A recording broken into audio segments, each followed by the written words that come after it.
And right now we are seeing what looks to be Chrono T versus Gabe / Roots, and this is going to be pretty interesting to see because like both of these characters I feel like excel super duper hard at mid range because like Ridley's got a lot of big hitboxes. Ridley is basically a sword character that is also a big body. Yeah, and like Shulk, like infamously has like super duper big range as well, so it's gonna be really interesting to see like how all this stuff like just kind of sort of plays out. It's gonna be a lot that if they space it right, they're not gonna be able to punish. Ooh, and Smash Art's active, but he just like flings them away with the dash attack, so nothing to worry about too much there. And that's another thing that I've seemed to notice is like Ridley's forward smash seems like surprisingly really safe on shield, honestly. Yeah, right. Doesn't have a jump. That's too low. Yeah, you can't make it back. Yeah, that's only the first stock though, so like Gabe's definitely got like plenty of room to come back, maybe like plenty of time to figure out what Chrono's wanting to do. But right now it's looking like Chrono is trying to just like make sure he can catch like a lot of his jumps because like he was flinging out a lot of the up tilts earlier, and he's kind of just like swatting Gabe out of the air with like a bunch of forward airs and like catches him with a run back up smash. Really good with punish on Gabe's part. But yeah, if like Chrono can keep just like stuffing out a lot of these jumps, then goes for the down B, but switching to the art like barely. I think does switching to art like give Shulk intangibility? I'm not sure, but like no, it does not. You just kind of do it when he gets hit. Okay. Because I was about to say if it did, then like I guess that would have made sense, but maybe just like missed. As far as I know, it doesn't make him intangible. I would hope not. Yeah, I mean, I don't know. Ultimate's had crazier stuff. Yeah, that's true. Alright, but speaking of crazy stuff, he's got to find a way to get out of like Smash Hard Shulk at ledge, which, by the way, is that's a pretty crazy character. Like, it's not a situation you want to be in. Yeah. Like Shulk can definitely just like I don't know, if you play your cards right, he can definitely just like keep you at a nice solid mid range and just like kind of whittle you down across the game and just like he can just hit you really hard, Switches to the jump art a little bit too late. I'm not gonna save him. Yeah, I think he might have caught his jump as well earlier, so back to even. Good job catching. Alright. And another thing I've noticed is like he got pineappled, huh? That's rough. Well, Wise Man once said that we take those, and that is going to be Gabe up one game. Gabe's not going to complain about that. Yeah. I don't think that stage choice really needs to be swapped, because like I feel like Stadium 2 was doing fine, just like the SD was unfortunate, but I don't know, maybe Chrono's got something planned, because like Ridley I wouldn't imagine would be the best on FD, because it's like, super big body, and like he has trouble landing like all other big bodies do. Mm-hmm. Nowhere to retreat to either, so that might be what Chrono's banking on here with this swap. Maybe just to start off is an interesting choice. Mm-hmm. And he's trapped at ledge against Shulk, so we could he rolls out. Chrono wasn't expecting that, but if Gabe had picked like a different option, we could have seen him like take a bunch of damage there. But it looks like Gabe is already just like starting out this set a lot stronger. I think he's gotten like a lot of adaptations on Chrono's playstyle. I think he understands like how he's been trying to like throw out his aerials and win. I think he's just like gotten adjusted to his rhythm, and it's going to be interesting to see if Chrono goes about changing it.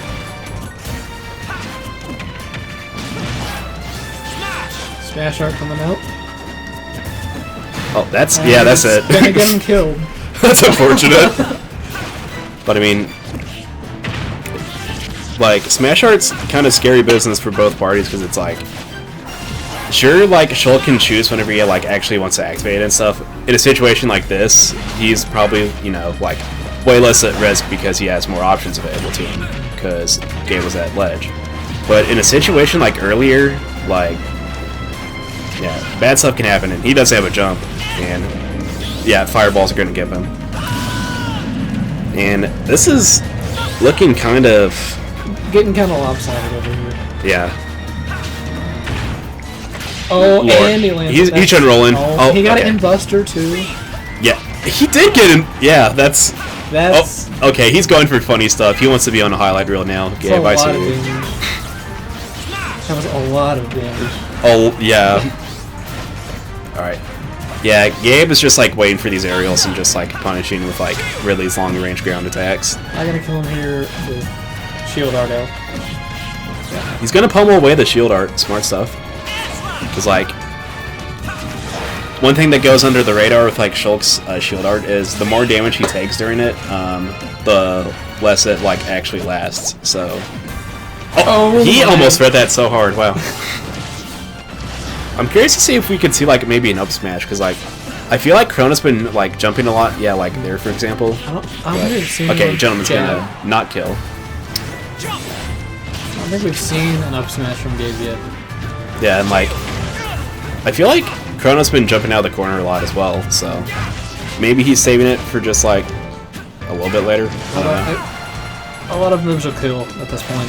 Yeah, even that. Or that's rough. Yeah, that's rough. Well, that's gonna be Gabe moving on to L, and you know he played pretty good. Capitalized a lot on like mistakes that happened, even if they were like super duper unfortunate ones. But I mean, overall, pretty good stuff to him. He adapted pretty well from game 1 to game 2. Let's see, where is it? Probably already got updated. No, it's the third one from the yeah. They're probably gonna put it in. Yeah. I don't think we have to worry about it on here. And I see Illusions signed up, but I don't know if I actually ever saw him like in this venue, so that's interesting. And who do we got? It looks like, okay, we got Blue Platinum versus Pern. And that's going to be Blue Platinum on the left. Although I personally do not know who Pern is, so it's going to be pretty interesting to see like who they play, like what kind of play style they got, you know, that type of thing. Although we already do know a little bit about Blue Platinum, you know, like resident Evansville Link player, and Banjo too, I think. I haven't seen his Banjo much, like in bracket, as far as what I've seen at least. Is it like more so just like a friendlies character? I've just seen Link more. Ah, okay. But yeah, it looks like we're kind of just like waiting around until Pern gets here, so. Oh, he just got here? Okay. That was, I'm assuming that's in reference to Illusion. Yeah. Who do you think the best Link is out of the three? Like, between like Young Link, etc. Link, Toon Link, and... I want to... Like, I really do want to say, like... Well, I mean, let's just get the easy one out of the way. Toon Link's probably got the least options available. Toon Link's probably the worst one out of the three. Yeah. But I think there's, like, a legitimate toss-up between, like, Adult Link and Young Link, personally. Because it's, like... I know Young Link has, like, you know, a lot of just, like, super-duper explosive, like, combo game. Like, really, really good damage output. And, like, just super-duper safe frame data. That's just, like... His aerials on shield are, like, -3 and stuff. Like, it's kind of dumb. Like, bar down air, but, like, who's going to use Young Link's down air on shield, you know? But... It's... Did he just delete his... Did he just delete Blue Platinum's name? Don't, no. Oh, no. I'm gonna punch somebody. That's rough. That sucks. But yeah, like, on, like, the discussion about, like, the 3 links or whatever, it's really weird because it's, like, both Adult Link and both, like, Young Link have, like, a lot of untapped potential, and... Hello. Hey. Hello. And, like, Pandora's box just needs to be, like, opened up a little bit for both those characters to see, I feel like there's potential for both. Mm-hmm. Honestly. Although, at this current point in the meta, I'm probably going to have to say... You're good. I'm just fixing things. Alright. At this point in the meta, I'd probably say that, like, Young Link's better, but then again, I've also been like more exposed to Young Link, so that might be a little bit of like I personally bias. lean more toward just Link. Yeah, because like I feel like bomb setups, people are trying to do a whole lot with them that they really, in my opinion, don't need to do. just like It's so good at occupying space and like zoning just by sitting there. It's Yeah. like a snake grenade that doesn't explode on its own. yeah, and it's like you have to have like user input for it, which that sounds pretty good, yeah. Although a big thing that I will have to knock against Young Link is just the fact that like, you know, he can rack up all the damage in the world and like, you know, a lot of that stuff. But I feel like if you had like more consistent ways to kill that weren't like super like mentally taxing to actually like accomplish and stuff, I feel like I'd like think a little bit more highly of Young Link. Like the character's still incredible, don't get me wrong, but I don't know. That's neither here nor there. Let's talk about Adult Link instead. And speaking of which, Link, Luigi. I can't say I've seen this before, but I imagine Luigi has trouble getting in the first place. yeah, and like, I don't know, I feel like Link's also got like pretty good ledge trapping in general. So like, yeah, already we're seeing like a lot of these grabs come out because, well, you know, Luigi's grab game's like super duper good. And Green Missile and Neutral, like, gonna rack up honestly some decent damage now I think about it. But this is gonna be really interesting because like, well, Luigi doesn't really have like the best ground mobility or like the best airspeed to actually contest Link, so we're gonna have to see a bunch of like preemptive jumping aerials come out from Pern, I feel like, if he wants to like have any sizable neutral win or whatever. Almost. Oh, he didn't SD, did he? Oh, he did. Air dodge a little too far. It's gonna be a stock one. If I'm Blue Platinum right now, I'm honestly completely fine with just like, you know, poking him with a stick, so to say. Just like hitting him with a bunch of these like disjoints. I would have no problem thinking here. Yeah, especially against a character who's like as explosive as Luigi, who realistically only needs like 2 neutral wins, if that, to like blow you up.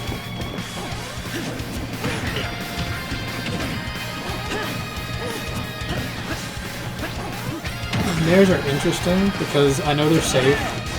Nairs kind of dumb, but I wouldn't be challenging Luigi on shit like that. Yeah, I feel like if the, well, I don't know, he's like a little bit at a higher percent, so I think it's kind of okay to challenge Luigi like that, although he might still be in like down throw cyclone percents and stuff.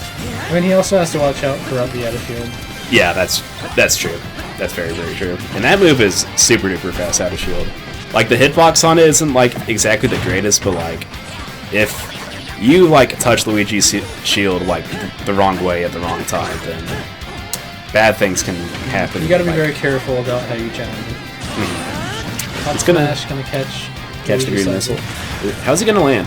Is he gonna land? Oh, He's yeah. not gonna land. Cyclone. Like, smart landing option because like it's got invincibility on startup and like the hitbox is really active. Plus the win box is good, but Blue Platinum just kind of waited it out there and just kind of hit it on reaction. And I feel like, I don't know, Blue Platinum's kind of just like had the, like, Blue Platinum's kind of just had like, I feel like just control of this game just like way more than Pern has, to be honest. But, I feel like Pern's not getting as much damage as he should off of these grabs. yeah, because like, And he's getting solid damage, but he could definitely be getting more. yeah, like, I won't say that like 20% or so off of a grab is like, you know, bad, because like that's honestly pretty decent damage output, but considering Luigi's like grab game and just like how rich and robust it is, I feel like it's definitely like, I don't know, he could be making a little bit more off of these conversions, yeah. And Not looking good, but definitely doable. oh, that's gotta be it, yeah. Gets the sour spot on the jump punch, and that is unfortunately gonna be how he loses that stock.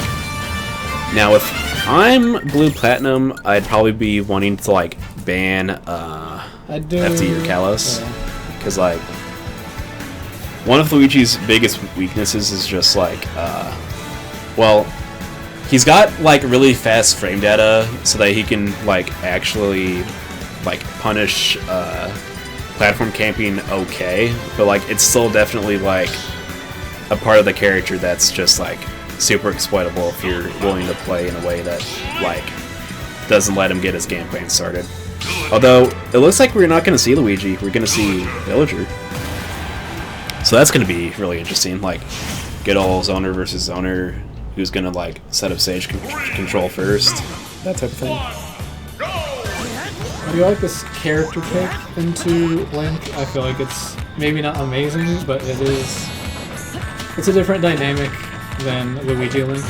Yeah, and I feel like one of the things that Pern might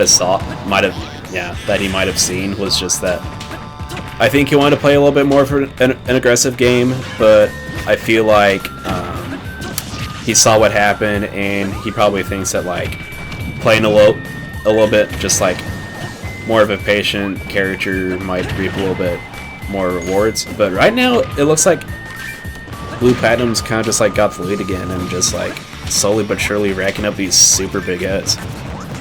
So yeah, up he had a shield. That killed, actually. I feel like that's a little bit suspect DI, but I mean at the same time, like I know how strong that move is. Yeah, so that move is strong, and it's also like Town and City, the smallest blast zones of like any Eagle stage. So except like Lala. yeah, Now that that's back. yeah, it is back. You're right. Dang. All right. Oh, he stood in. That's kind of funny. The hero shield. Alien shield. Yeah, like into the forward smash. That's kind of funny. I'll say it. That was sick. That was actually like super smart, yeah. And another thing I noticed is like, you know, a little like basic villager setup that like a lot of people do is like, you know, the whole like put down the gyroid, if they jump you can slingshot them for it or whatever. But one of the things I noticed was that Blue Platinum kind of seems like an entire step ahead of it, and he's just been like naring Pern out before he like actually gets to throw out an aerial. I'm kind of curious to see if any of these Gales are going to get pocketed or not.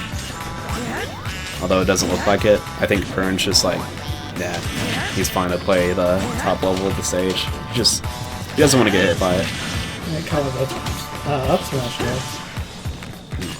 Oh, down smash actually down almost smash. caught that air dodge super hard. Wow. And is he gonna roll from ledge? Okay, no. He had a shield. Yeah. Gonna do it. That move is strong. That move at ledge is definitely gonna just like end you know.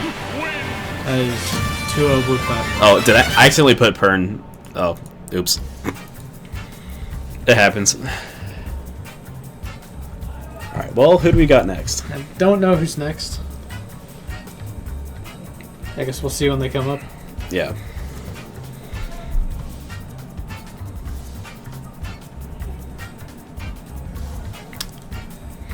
We are. It should be around 2. Mm-hmm. Now, though, it doesn't look like anything on Smash GG is like actually showing us what, like, who is going to be playing next or anything. Yeah, it hasn't gotten updated yet, I don't think. Oh, are they gonna get me in retro? Yeah, that or me and... Rattle! You're gonna fight Retro on stream. Alright, well, good luck, dude. I love fighting heroes. It's great. Yeah. How you guys feel about Peace Jr.? I don't know.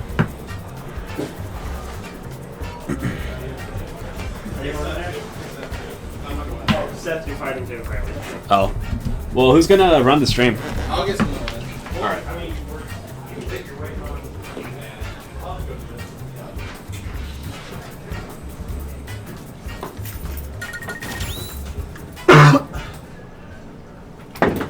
Hey, what's up, everybody?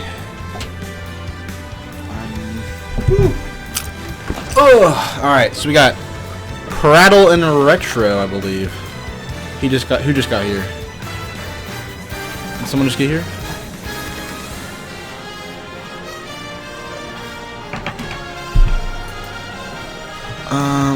Let me fix some names real quick. So Retro, Prattle. Should be round 2, I believe. Yeah. Score is even right now. Boom.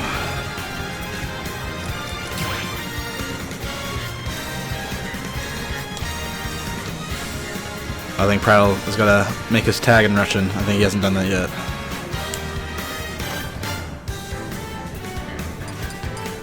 So I'm gonna be honest, I have no idea like what character. What's up? I just want to make sure there was commentator. You wanna come in or? Hold up, Chris, do you want to do commentary? Dude, it would help. It's just This is Chris Curry. Sure. Random Blade, he's in bracket right now. All right, what's up? Yeah. Oh, we got somebody. We got a Russian enemy here. Yeah, he's been making his tag in Russian, and like we were playing friendlies on this setup earlier, so it's like the only one he hasn't done yet, I think. I see. Yeah, so Retro is going to be playing probably Hero because that's his main, and for Prattle, I have literally no idea because he's been playing a lot of characters, so should be fun to find out what they're going to be playing. Who's favored in this matchup based on the past? On the past, Yeah. I believe Prattle's. I think Prattle's seated above Retro. Yeah, yeah, that's So, I think Prattle's like 8th seed and then Retro's 9th, so.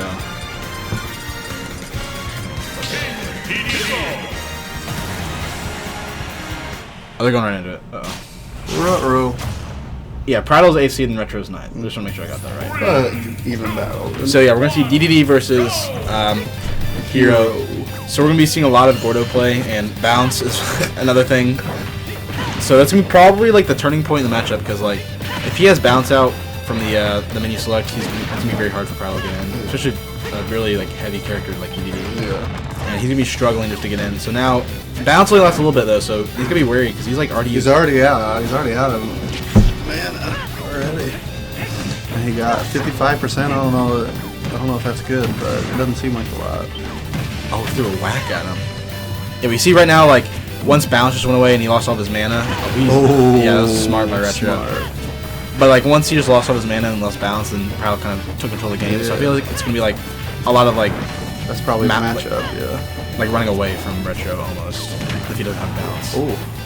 So what does bounce do? So Bounce makes it so any projectile that touches Hero instantly gets reflected away. Really? So you don't even need like so for example Fox Reflector.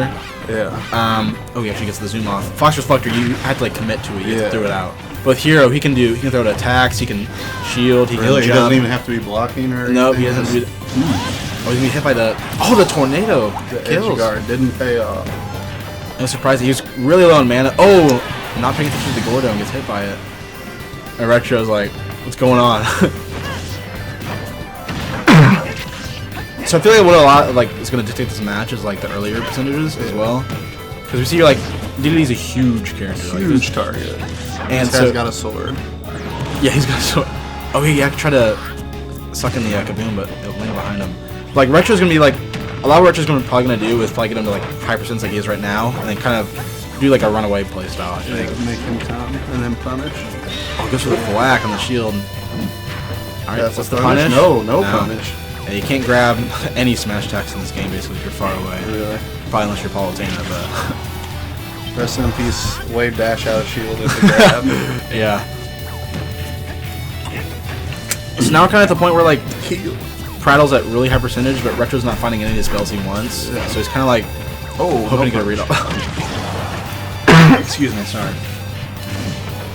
But now he's got him on a ledge where he wants him. Prattle's able to get back to center stage pretty easily. There goes the Psych Up. Goes off for Kaboom again. Oh, that Gordo. Playing with fire there. Yeah, the 4 there is going to take it though. Actually good. So we're going to see what's going on now. Back here. Right in his face. Oh, it was smart by Retro. You saw he rolled away on the platform because DDD couldn't reach him for like any other tech chase. Oh, wow. It's Can one any thing. character do that, or just like sword characters? Any character that can like throw the hitbox that won't like Yeah. like for example I think Fox Nair will beat it out. I don't remember for sure, but since he's got a sword, that's actually his fastest option is Nair because most of his moves are pretty laggy, which is why he wants to play the runaway game because Retro's got he had no mana. Yeah, he's gonna be very better careful. This is reflecting the seeds accurately here. Yeah, the Gordos are putting in work. Oh! Because he hasn't gotten bouncing like since the beginning of the game. Yeah. That's a low roll for the hero player. Oh wow, that was an amazing combo into the Gordo. You see, Retro's got like full mana. Yeah, Retro's on it. Killed himself? No. No, he's good. Hero can recover pretty far, luckily. But now he's gotten back where he wants him off the Same. stage. DDD doesn't want to be on the edge, I can imagine. That fat hitbox. Oh, no punish on the Gordo. Those are the snooze, but yeah, it is a projectile, but it won't go through like Gordos or anything. Oh, he actually, I think it was a down that got off. Oh! The edge guard! He actually died! The fat hammer does it.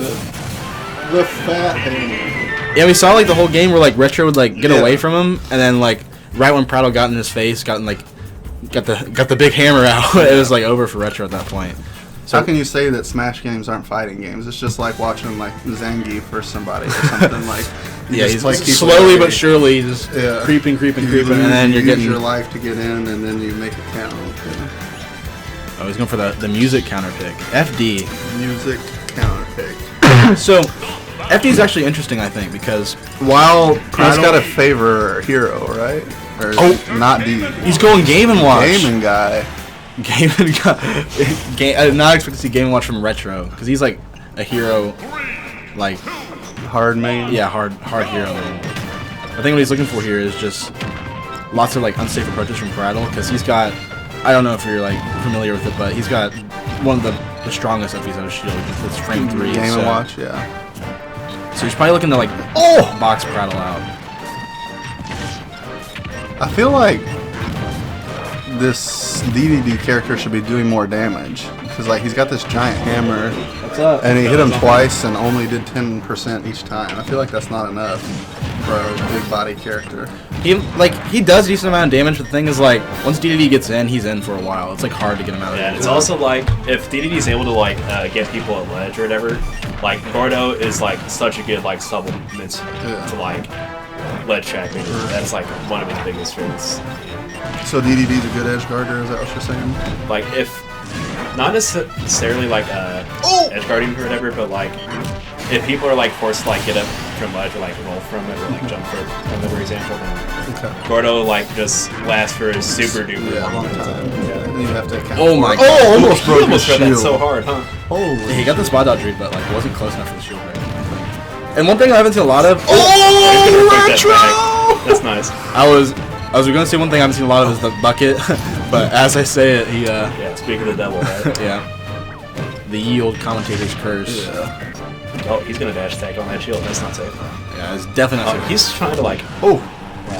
He's saying that like Retro isn't like air dodging or anything, so he's just like kind of just like jumping up to meet him, like hitting him and stuff.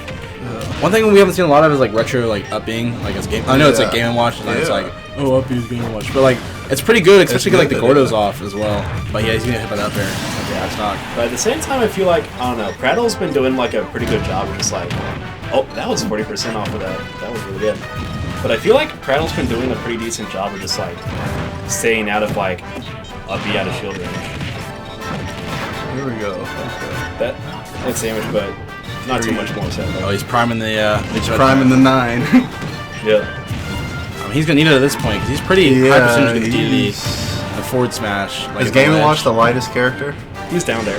I think Pichu's lightest, right? Yeah, it's Yeah, like Pichu, probably. Squirtle, Game & Watch. Oh no! Don't do that! No way! Really? That's rough. Oh shit! Guess that's gonna be Prattle up 2 against this. Yeah, Proud's gonna take it. Quick, fast like. Yeah, for a heavy character, like once he gets in there, it's so hard to get him out. It's Yeah. like ridiculously. You would think this would be a character that could get away with that be out of shield though, even if it's not offensively, just defensively to get away. Maybe Retro's just probably not as good at Game & Watch as he is Hero probably. Yeah, because like from what I could tell, like I saw Retro's like playing Game & Watch a bunch in like friendlies and stuff Today? but- yeah, but I'm not sure if like he has any like long-term experience with him or anything. take my spot? I think I Yeah, that's gotta go that's next. right. All right, bye guys. I'll probably be back later. Hey guys, I'm Dark Holman. I'm back on commentary. Darkholm, the man with the bounty on us, the $5 The $5 bounty, yeah. $5 bounty. I'm a wanted man now. I feel like each of the top 3 should have a bounty on their heads. Like if they're like, you know, if it's the same, like if the top 3 people who are power ranked in the city, if you guys show up each week, Yeah, I feel like that would be do you show up every week, or do you have stuff that gets in the way sometimes? sometimes stuff that gets in the way. Like for example, like college right now for me. Like if I didn't get like a lot of like projects out of the way first, I probably wouldn't be here. Right. But I guess it kind of depends because it's just like let's see, where is PB Hot Dog's name? Should be Right here. okay. There it is. Rubica versus PB. Rubica. There's a face I haven't seen in a while. Yeah, like he used to go here a lot, but I think at some point he moved to like Indianapolis. Yeah, he doesn't live around here. Did he move back? Or is he just here for randomly? Yeah, I'm not sure. Yeah. I'm gonna guess randomly, but this I is play Melee with Sean all the time. I remember the good old days. Who's Sean's playing Chroma or whatever? Or? Lucina. Lucina. She's like she's really similar to Marth, but the thing is like, you know how like Marth has like the tipper mechanics and stuff. A lot of people prefer her, and like the game generally prefers her too, because it's Right. like What does she have a mechanic like Tipper, or is she just a better character? she's just like balanced across the entire blade, whereas Marth you have to like work a lot more with like the tipper mechanics, and with how fast paced ultimate can be, finding tipper kills can be really really hard. So Not a lot a of good people, strategy. yeah, generally prefer Lucina instead. And right now we got it looks like Rubica's just been doing like a really good job of just like getting PB to ledge and just like trapping him, but like game's even so far, and now PB's in the driver's seat. So let's see if he can't. He's about to lose his special guy though. Now Yeah. let's see. Arson's out. This is super duper neck and neck, and like only a minute's passed, and they're both like practically like a kill percent now. So it's gonna be really interesting to see like how the step progresses moving forward. Just like parries it, but no, he's gonna get up smash for it. Like the parry dolphin slash, it might have actually killed, but like he just does it the wrong way. Alright, down gun's not gonna quite. Yeah, well, big thing that you gotta do against like a Joker shooting his guns downwards there is like, I feel like Rubica probably should have like hit it with like a back air, for example, because like the option covers like directly below you, and he's gonna move that like hits from the side. Oh, that was weird. Like that forward smash was like, You got a grounded game here. All of a sudden. Okay, dash attack. Dolphin slash. not quite gonna kill. He's got Arsene again. This is bad. yeah, like PB's just been living, and like Joker's also just fairly hard to hit with like how skinny he is, how like generally fast he is, and I feel like if Rubica doesn't like Nair's gonna call him out, but I feel like Rubica's gotta like Lucina's definitely the character who can like just rack up a bunch of damage pretty quickly, but if he doesn't do something fast, then like Looking grim. yeah, and he's gonna call that neutral get up out pretty well. A gun. He knows that PB's gonna be jumping, but okay. He needs to. Yeah, I feel like Rubica knows that PB's been jumping a lot out of his combos. Okay. But, alright, he gets Big Arsene balls, back. He's good. Okay, it's not over. We could. Oh, good reversal. Good counter. Really good. He's gonna find himself out of lead for free. Although, situation's reset. Can we see anything come out of it? Nope. Looks like. Need a kill quick here if you're Sean. Yeah. Like, it's definitely doable, but it's like, it's a super duper uphill battle for You Sean. can't make many more mistakes. So Yeah. Okay, Like- could have been a grab. Granted, Joker's, like, raw kill power isn't the best without Arsene, but, like, back air is still definitely gonna, like, kill Rubica right now if he, like, doesn't just... If he doesn't play super duper careful. Yeah, he's looking for forwarders. Oh, kill confirms. No. Yes. Okay. I think Doable. Yeah, this Certainly is doable. entirely doable, and like Joker's recovery, like lined up with like how good Lucina's edge guarding Yeah, is. I've seen Sean's not been scared to go off the stage, so I Yeah. get that makes me think that Lucina can edge guard Joker. Yeah, she's super good at it too, and like Joker's pretty good at getting back to the stage like distance wise, because like he's got like the little grappling hook or whatever. Yeah. But if Ribica like sent him off stage and he manages to hit him out with a grappling hook a little bit, like twice or so, then we could see like Yeah, Ribica cool. rob this game from him. Okay. This is so. Oh, he's looking for the shield breaker. Like Okay. that would have. Yeah. Yeah, I'll do it. So is Joker with his Arsene or whatever? Is he the best character in the game, or? Super duper up there, yeah. General consensus between people is that like either Joker's the best character in the game or like Pikachu, but Pikachu. Okay. a lot of them have like fairly similar strengths. The whole like fast, hard to get hit, like a bunch of options they can do that are like super safe as well, and good ways to just like find kills on people as well. And like Joker, whenever he gets Arsene, is just like a lot of just extra damage on everything, a lot of like knockback and stuff. So I saw Sean was taking some dot damage. Is that an Arsene thing, or is that a Joker thing? That's like a Joker thing, because like his side B, like whenever he like snaps his fingers and stuff, like a little like red like projectile thing comes out and goes diagonally down. Yeah. And if it hits you, it does a little bit of damage, and then like it does like a damage over time effect. How big of a role do stages play in matchups in this game? Because like I play a lot of Melee, but I haven't played a lot of this game. Like stage counter picking was giant in Melee in some matchups. Is it as effective in this game, or are the stages all kind of more neutral? Well, I wouldn't say it's like as effective as like I guess like Marathon Final Destination, for example, against Spaceys. But like a lot of characters can like get some pretty good strengths off of like certain stages. I guess Joker, So it does matter then. yeah, It is a relevant. little bit, but I don't think like quite to the degree as Melee's. But like I guess an example, Town and City, fairly flat stage, like platforms kind of come out like every now and then.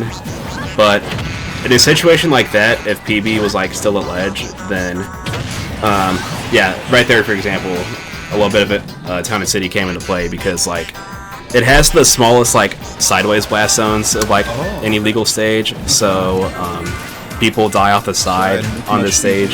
Yeah, pretty earlier. I guess kind of like Yoshi's Story in Melee. Yeah. But like, if you want to make like a comparison, but let's see, what's he gonna? Yeah, I'm just trying to PB's survive. like getting a lot of just like safe bread and butters out on Rubica, and Now Sean needs to be the aggressor. Probably is Lucina a weak approacher? Probably not, right? She can probably. she can kind of do both. I feel like I personally feel like she's a little bit better just like defensively. walling people out, because like she has really really good range, and like if you swing like a little bit too mindlessly with Lucina, then you can leave yourself open for a lot of punishment, because like that. she's floaty, and like if she like gets above people, then she can have like a really hard time landing. Yeah. Oh boy. Ooh.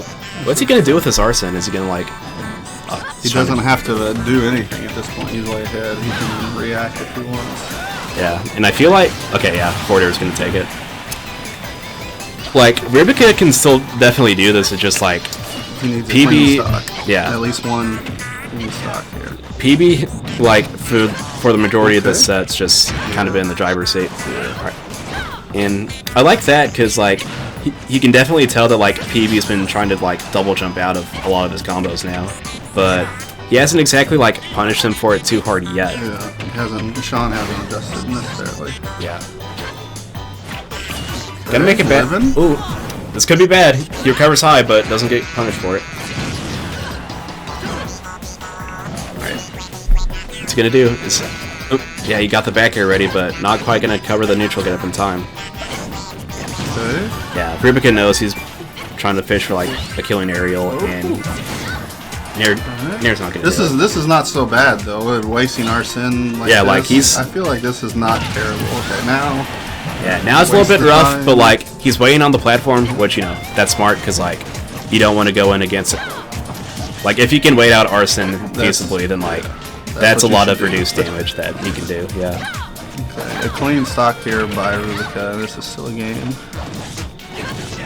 Like he needs to find a way to like get back in control. Oh, what a read! Yeah. All right. I like Ultimate more than I thought I would, but I just have to say I don't like ledge sharing. Coming from Melee, that just feels blasphemous. I don't understand that. Because like the mechanic in Melee is what like if you grab ledge, nobody else can. Yeah, Right? yeah. And let's see. Yeah, this is some scary stuff because like, well, he's got Arsene again, and like. But if he kills him now, what he's got Arsene, he's suddenly in an okay position. But Yeah, but it looks like he really needs to find his way back to the ground, and he is going to now. He's got to re-grab ledge. Oh, good down smash. Okay. Good down smash. A clean stock here, and then we're going to game 3. Capitalizing on the fact that like if you re-grab ledge without going onto stage, you're vulnerable. Yep. Okay. Oh, no combo. Falls There. It looked down. like it looked like it could have been something, but like a lot of things that like jokers are gonna look for that percent is like first hit of forward air pops people up, and then he's got like a drag down up air, and then like what people want to do is like forward air into it, and then like drag down up air, and then like smash attack. okay. Yeah. But Is that a true combo? but I think the execution was just slightly off. Although this is definitely a doable game. Oh. Commentator's curse. 141 dash attack. That is going to be PB2-0. Close games. Rubica is really bringing it back during like The near second the half end. of the games, Yeah, Rubica it just- seemed to realize what was going on a little, have a better grasp on it. Yeah, I just feel like it was a little bit too late, you know. Yeah, it was just a little too late. Too. Definitely an interesting match, though. Let's see, who do we got next? Looks like.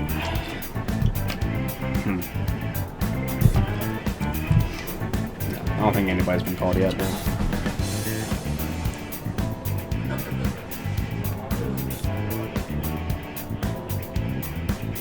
Oh, I want to see Gio versus Elliot. That's the match. That's the match I want to see. Or you versus Prattle. That's the match. I feel like both of those could be like, yeah, pretty fun to watch.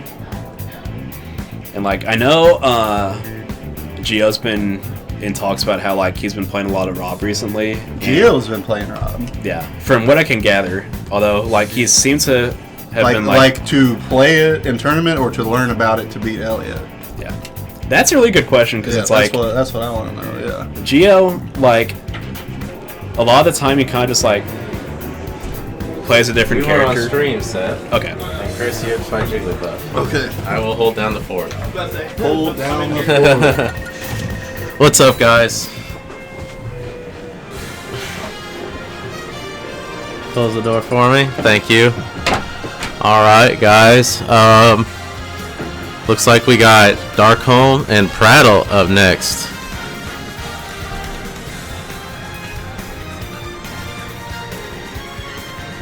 Darkholm and Prattle. And this is round 3.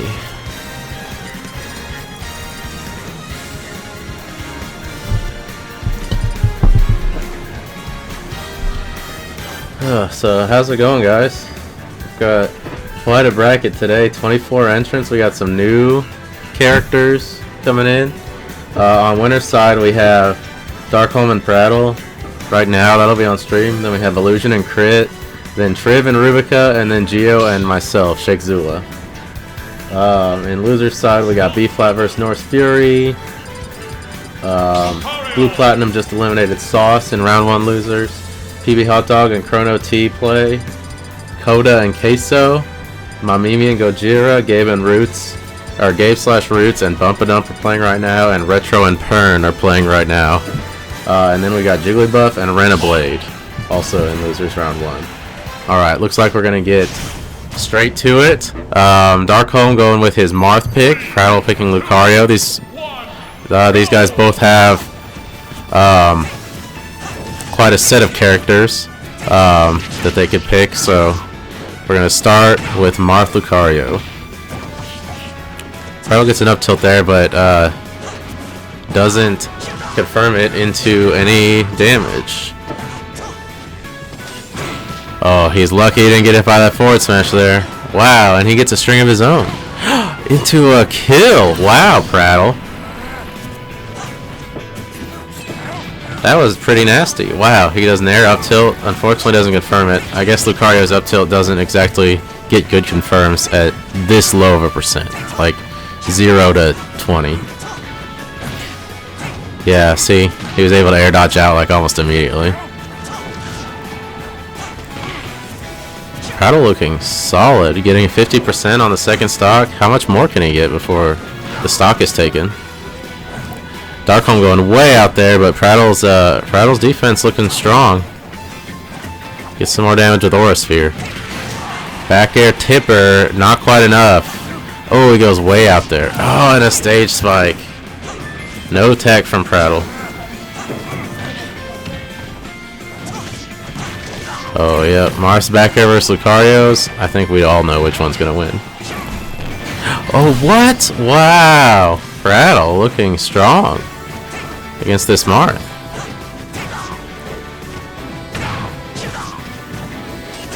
Oh, does a counter. Darkholme punishes really well with a slightly charged forward smash. That's like the most amount of damage you could really get from that position. Forward throw, tries to go for like a back air, but misspaces the height a little bit. Wow, up, okay. It's a little string. It goes for the shield breaker setup. He has such a small shield. Can he make it back? Wow, Prattle knows. Tries to play it a little safe with the Aura Sphere down tilt ledge trap game plan. Nice. Delayed back air. He'll be safe up here. Oh, nice tech. Okay, yeah. Prattle says, you can hit me with those, but I will take it. You got the one, but that's the only one you're going to get. But, of course, Darkholme covering the option with back air as well. Oh, nice spot dodge through the shield breaker. That way his shield doesn't take any damage. Ooh, that Marth back air. Such good vertical height on it. Covers like the space behind him and on top of him.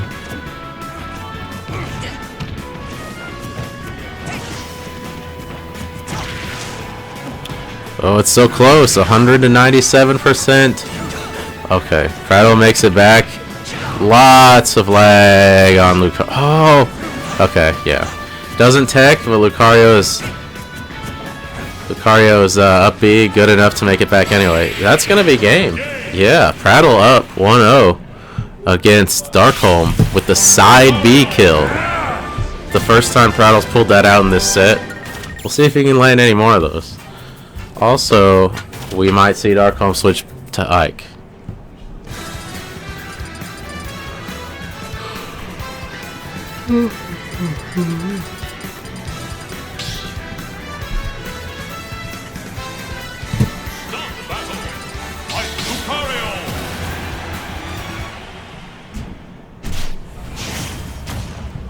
Game 2, Ike Lucario on Yoshi's Story. Alright, here we go. How's Prattle gonna hold this momentum from his from game 1? Darkholme here switched to his main. Nice string. Doesn't do a lot with it. Lucario doesn't have the aura, but does enough.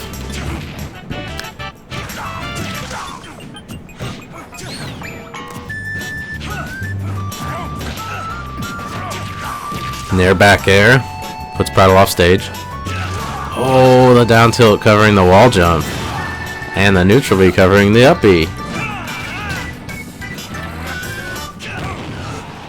Wow. Outspacing the sword range. And a Nair up air. The way Darkholme uses that is just so strong. He like hits you just at the tip. Where you think you're like maybe safe from it. Is that gonna spike him and kill him? Yeah, it is. Darkholme with the cheese kill. That's okay. It happens.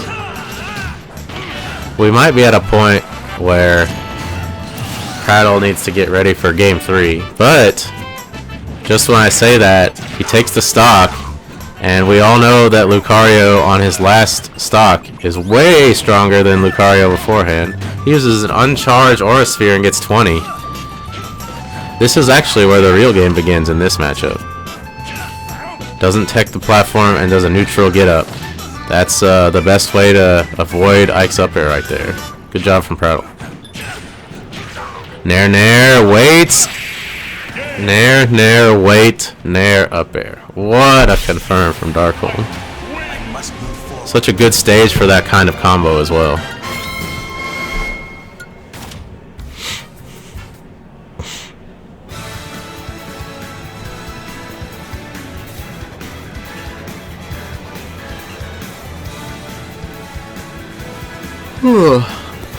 Where are we going? What's Prattle switching to? I thought his Lucario did pretty good in that match. If it wasn't for that like cheesy up E kill, I feel like that match could have swung either way, really.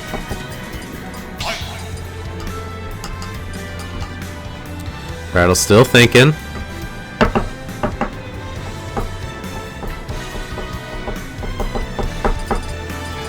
Falco versus Ike. Interesting pick. Falco, of course, among Prattle's best characters. Ooh, starts with a side B. I feel like that might have been a misinput for the beginning of the match. He's gonna take 45 for it. Not a good start for Prattle here. Oh, he tries to go for a wall jump instead of just clinging to the ledge. Okay, what does Prattle have combo-wise here? Nice grab. Evens up the percentages. Wow. Surprised that didn't kill, honestly. And gets him right before he is able to snap to ledge. Can Prattle take the stock here? He kind of needs it. Oh my god, look at how... Oh my god, he hits from the front of up air and then he hits from the back of up air. Nice parry. Ooh, laser gets beaten by Nair into back air.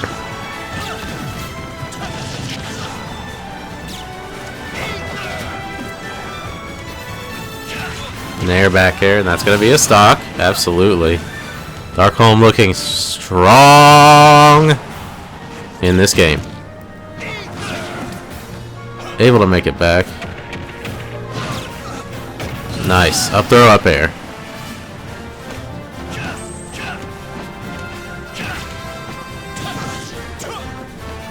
Oh no, he doesn't continue the juggle.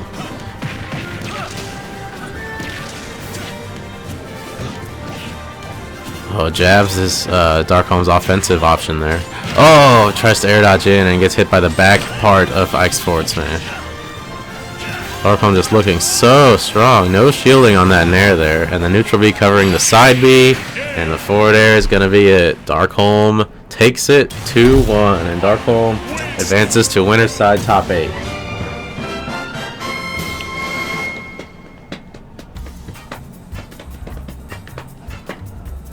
I think next we're going to have Illusion and Crit. Looks like Illusion's standing there ready to sit.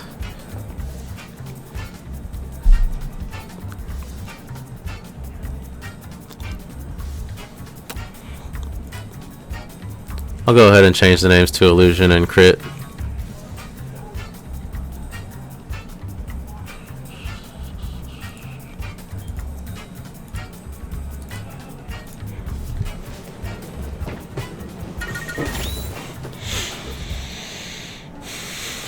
Let's see how bracket's going along in the loser side of things.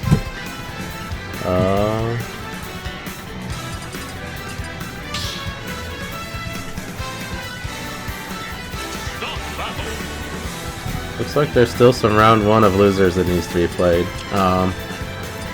Prattle has his spot right outside of losers top 8, so if he wins one more, he'll make it a losers top 8. He's gonna play PB Hot Dog or Coda or Queso. Pokemon Trainer.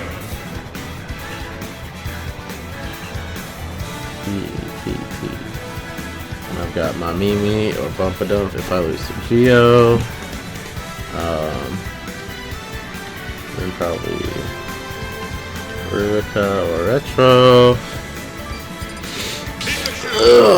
Okay. And we are getting into it. Alright.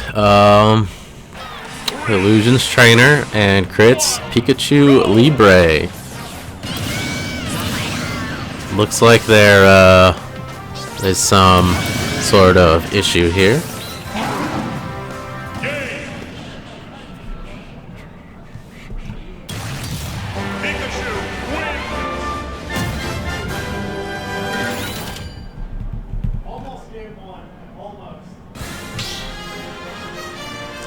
Going to PS2. Looks like they're ready this time. Pokemon Trainer.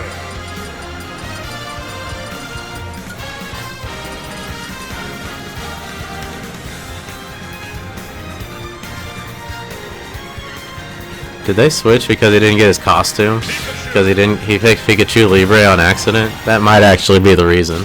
I'll have to ask about that later. I can imagine the Pikachu Libre being a little bit distracting. And game 1, and we're off on Pokemon Stadium 2, Pokemon Battle. Pikachu versus Squirtle. Oh, Crit's out of the camera range. What? Oh, and he's back. Okay.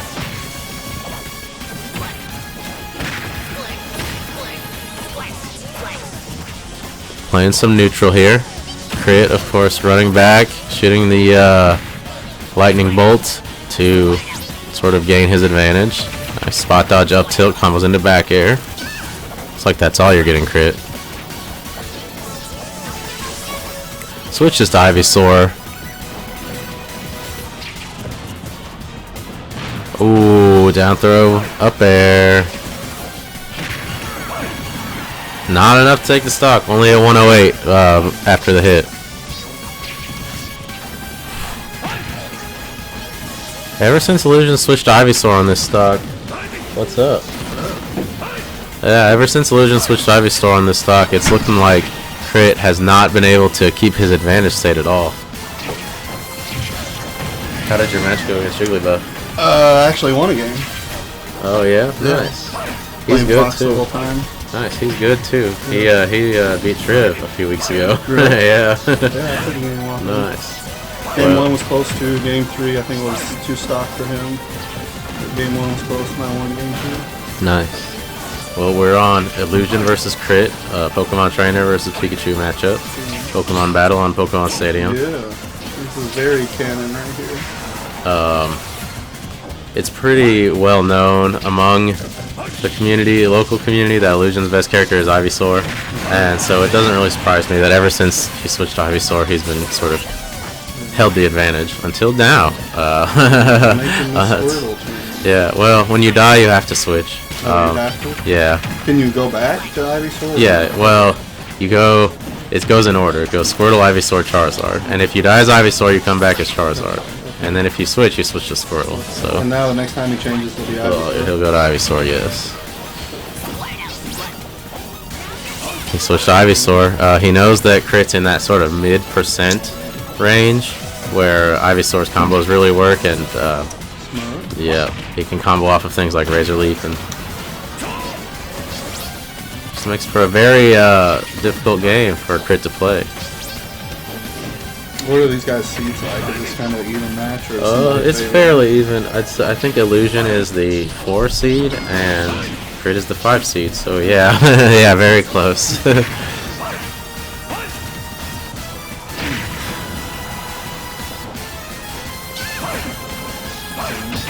Oh. 0-0? It is currently 0-0. So Illusion went for a regrab on the ledge. Regrab doesn't give you any invincibility. Yeet! That's the end of Pikachu. Yeah, back throw on the ledge like that, absolutely. But yeah, Crit went for a back air and stage spiked him, but Illusion was ready with the tech. Up tilt from Ivysaur. Combo starter, not one you see too often.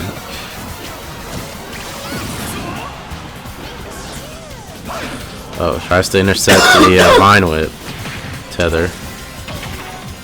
Fox's back air in this game is too slow for my liking. It comes out too slow. It's a lot different than Melee, but it's amazing. When you get used to it, it's amazing. Puff is good in this game too, though. Yeah, Puff is good. I was surprised. Oh, the Forward tail. tilt. Oh, not enough. I'm surprised it didn't kill, honestly. As strong as Charizard is, and how light Pikachu is. Dash attack. Dash attack. Yeah. For Charizard. One of 148. Pikachu dash attack, super Super strong. strong. Yeah, super strong. Okay, here's the time for a combo. Nice clean stock here. This is still a game. Yep. There's a down air. No tech Tech chase. chase. Missed it. Nice. Yeah, he might. Okay. I feel like that. Okay. I feel like that forward smash you got was a little lucky. Up Oh, air! Pika. Pikachu Crit was like building something there, but he wasn't able to hold on to it. I didn't finish. He didn't account for how fast Ivysaur's up air comes out and how wide of a range it covers. Going to FD, Pikachu's best stage. F Dizzle. Pokemon Trainer. Crit also mains Palu, so he might. I thought maybe we could see a switch, but I guess he just doesn't like the matchup.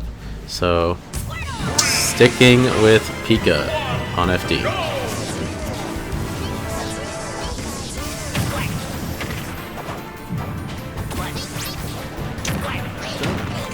Illusion starting off with the low percent combos. Yeah. Okay. Wow. 72 early on. Yeah. Now we can expect that Oh. Ivysaur switch soon, probably. Yes, absolutely. Looks like he's trying to press his advantage of Squirtle as much as possible, though. We're doing right now. That's what they're- Yeah. Oh, If it ain't broke, don't fix it. There it is, the switch and a combo from Crit. Yeah. Oh, he goes for the illusion. The illusion is fall down into Vine Whip from ledge. Nice zoning game. Nice neutral here. Oh, nice. Oh, Oh. he went for something really hard, or it was a misentry. It looks tricky though. Yeah. Looks like some kind of setup. Oh wow, gets him before ledge is an option for him. Side B's back. Oh. Oh! Just bring him down. Love to see that. Boom. Love Boom. Oh, we almost got 2 up airs. If it was Rob, it would have done 3 up airs. Oh. Apparently, Gio's been playing Rob. Yes. That's what Doctor said. Yes. I was curious, is he playing Rob to learn the matchup, or is he learning Rob to play? Oh, what? Ooh, That yeah. back air single Hit hit. hard. Yeah, the back air single hit dropped him down far enough to where he couldn't even recover. Yeah. Really good stuff from Crit. So now he's not too far down in this game, too. You don't want to be down a game and down in game 2. Down a full stop. Yeah. Oh, gets that Thunder Jolt. Okay, well, got punished for a bad choice. No punish. Wow, Illusion prematurely blows his shield up. Nice Thunder Jolt. Oh, the Razor Leaf being a slow startup move, it kind of punishes the spot dodge. Ooh. Oh, this happened on stock 1. Come on, Crit. Come on, I think Crit. Crit needs to realize he can't do that. Yep. Illusion has adapted to that kind of thing. Uses the lingering hitbox on forward smash there.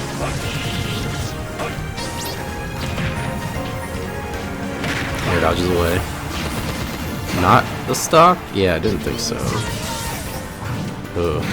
That's something Illusion likes to do is like he'll wait till like the very last moment and then just side B his Charizard, which is this like big charging invincible armored attack called Flare Blitz, and it does damage to Charizard.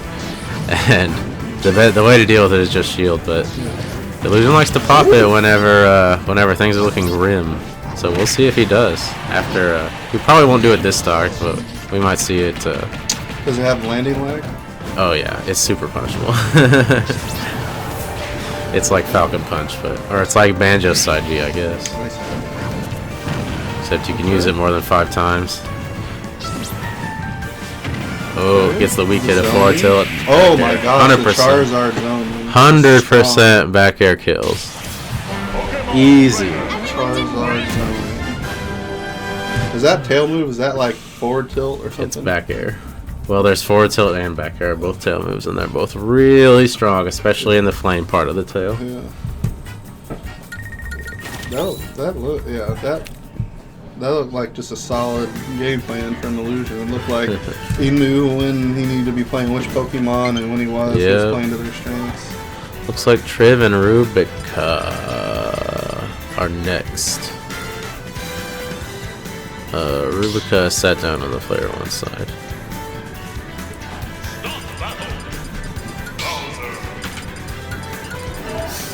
What's up? You want in here? I would like to go out there. I've been Yeah. here. Okay. Well, alright, I have it set up. It's Rubica and Trip. Alright, sweet. Sweet.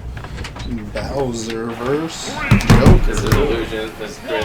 Oh hey! Oh, you were just Got it, playing. trainer, You were yeah. just playing. And I was just commenting how you looked like you had a game plan with each Pokemon, and Uh-huh. it looked like it went smoothly for you. That was pretty good. I have to say, I was impressed. Thank you.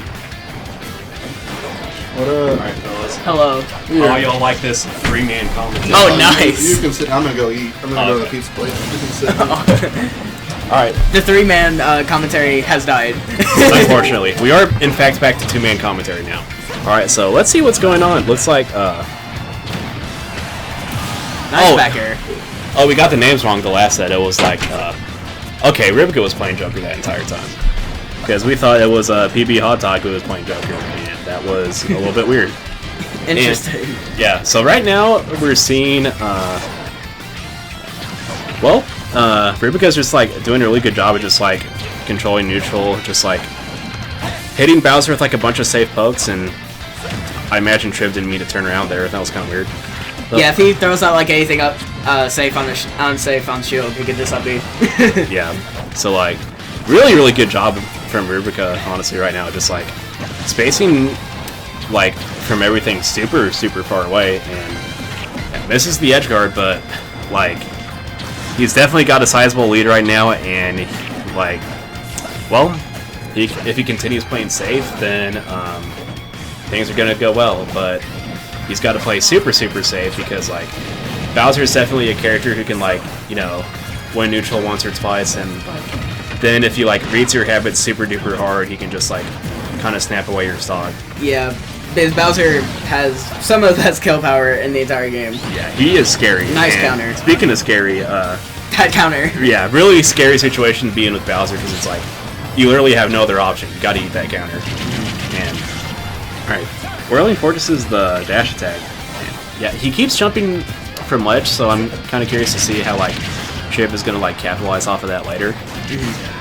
Okay, he's just gonna like catch him stalling, and once again, like all of a sudden, we're seeing that we're at pretty much even game. Nice Good tomahawk tomahawk grab. grab, yeah. He's just chaining him Oh, off the no. side. He's not Oh, air okay, dodge. at least he Back got air. it then. Yep. Oh no!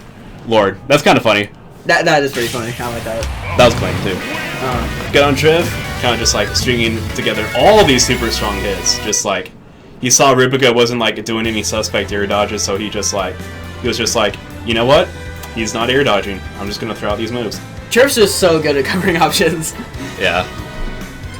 Oh, I didn't know we were gonna have all winners 1/4 century. I didn't know that. Oh. Yeah, that is interesting. Like I heard we started late. Like y'all started like right before I got here because I had to be late for something. So yeah. I'm curious. Oh, we got a. Banjo. Oh, he was just laughing about. Oh no. I saw Triv laughing about that. You can't fool me. Huh. All right. So Retro this, Game & Watch and then Rubica Game & Watch. well, there's a lot of things that I've seen. I don't think I've seen much. Yeah. Add this to the collection. I can't imagine how this matchup honestly goes. I just imagine that it's just like nobody really wants to approach because both these characters are super good at just like playing a really defensive game. Yeah. So right now it looks like the character switch isn't looking like it's looking like kind of a meme right now, but Triv is like bringing back a lot of these hits here and there. But big problem with Banjo is just the fact that it's like he's Rob weight and he's Rob weight and like he doesn't have like Rob Snake weight. He's like out there, but it's like he doesn't really have any good landing Oh, options. that's That's kind of that's gross. Game & Watch is vulnerable during his recovery to getting like two frames pretty easily. Yeah. Him and like Greninja, I feel like especially have it really bad. Cause like if you have if you're playing a character who has just like super strong long-lasting hitboxes, example given Wonder Wing, then you can kind of just like die hella early, and Town can only help that. He's throwing out these side Bs for continuous reads. Like, he doesn't have any anymore, but like, I don't know. I feel like Trib is definitely built up enough of a lead that he can kind of just like press his buttons. And let's see, yeah, he's making it back. Banjo, I feel like surprisingly has a pretty good recovery, all things considered, because like his air mobility isn't isn't the greatest, but like between just like grenades like exploding so that he like can act again, and between like his ring and stuff and Wonder Wing whenever he has it, I feel like it's low-key pretty good. And did he just nair through the up air? I feel like he just did. Okay, yeah, he's trying to catch that again with Wonder Wing. That's kind of funny. He just did it too early, like way too early. Oh, that's it. That's a hype kill confirmed, ladies and gentlemen. On Town and City too? Are you kidding me? I feel like Rubica's trying to like get Trib in the air right now and kind of just like not let him go. So let's see if he can build up a lead, or let's see if Trib kind of just like sneezes on Game & Watch and he just like dies. It's like that character is so light. Although I'm pretty thankful for it, because like let's imagine for a second Game & Watch was as heavy as Snake. Oh no. Fun game we'd be playing. I think Trib's gotten down like the type of rhythm that Rubica is trying to play at here now too, because like, almost gets the forward air off the grenade, but like just a little bit sloppy on the execution.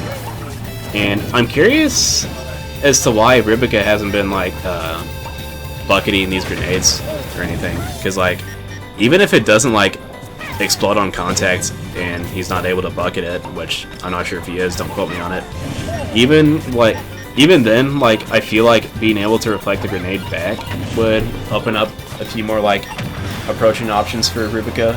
Yeah, because it's like, you know, added pressure or whatever. Tries to get the Wonder Wing misses. That down smash is, a lot of them were so close to hitting, and misses the Wonder Wing again. Yeah. All right. Are we gonna see the down smash come out? Are we gonna see the Wonder Wing come out? Only time will tell. Oh, knocking it down throw. Yeah, he's probably like, Well, I mean, bruh. That is one of Game & Watch's weaknesses, and good on Trib for exploiting it. Although in retrospect, it looks funny as hell, not gonna lie, but like it's optimal. I want a slow clap so bad, just like.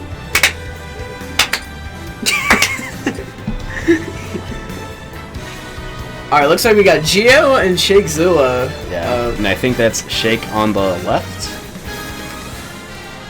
And yeah, that's Geo on the right. A-B-G-O.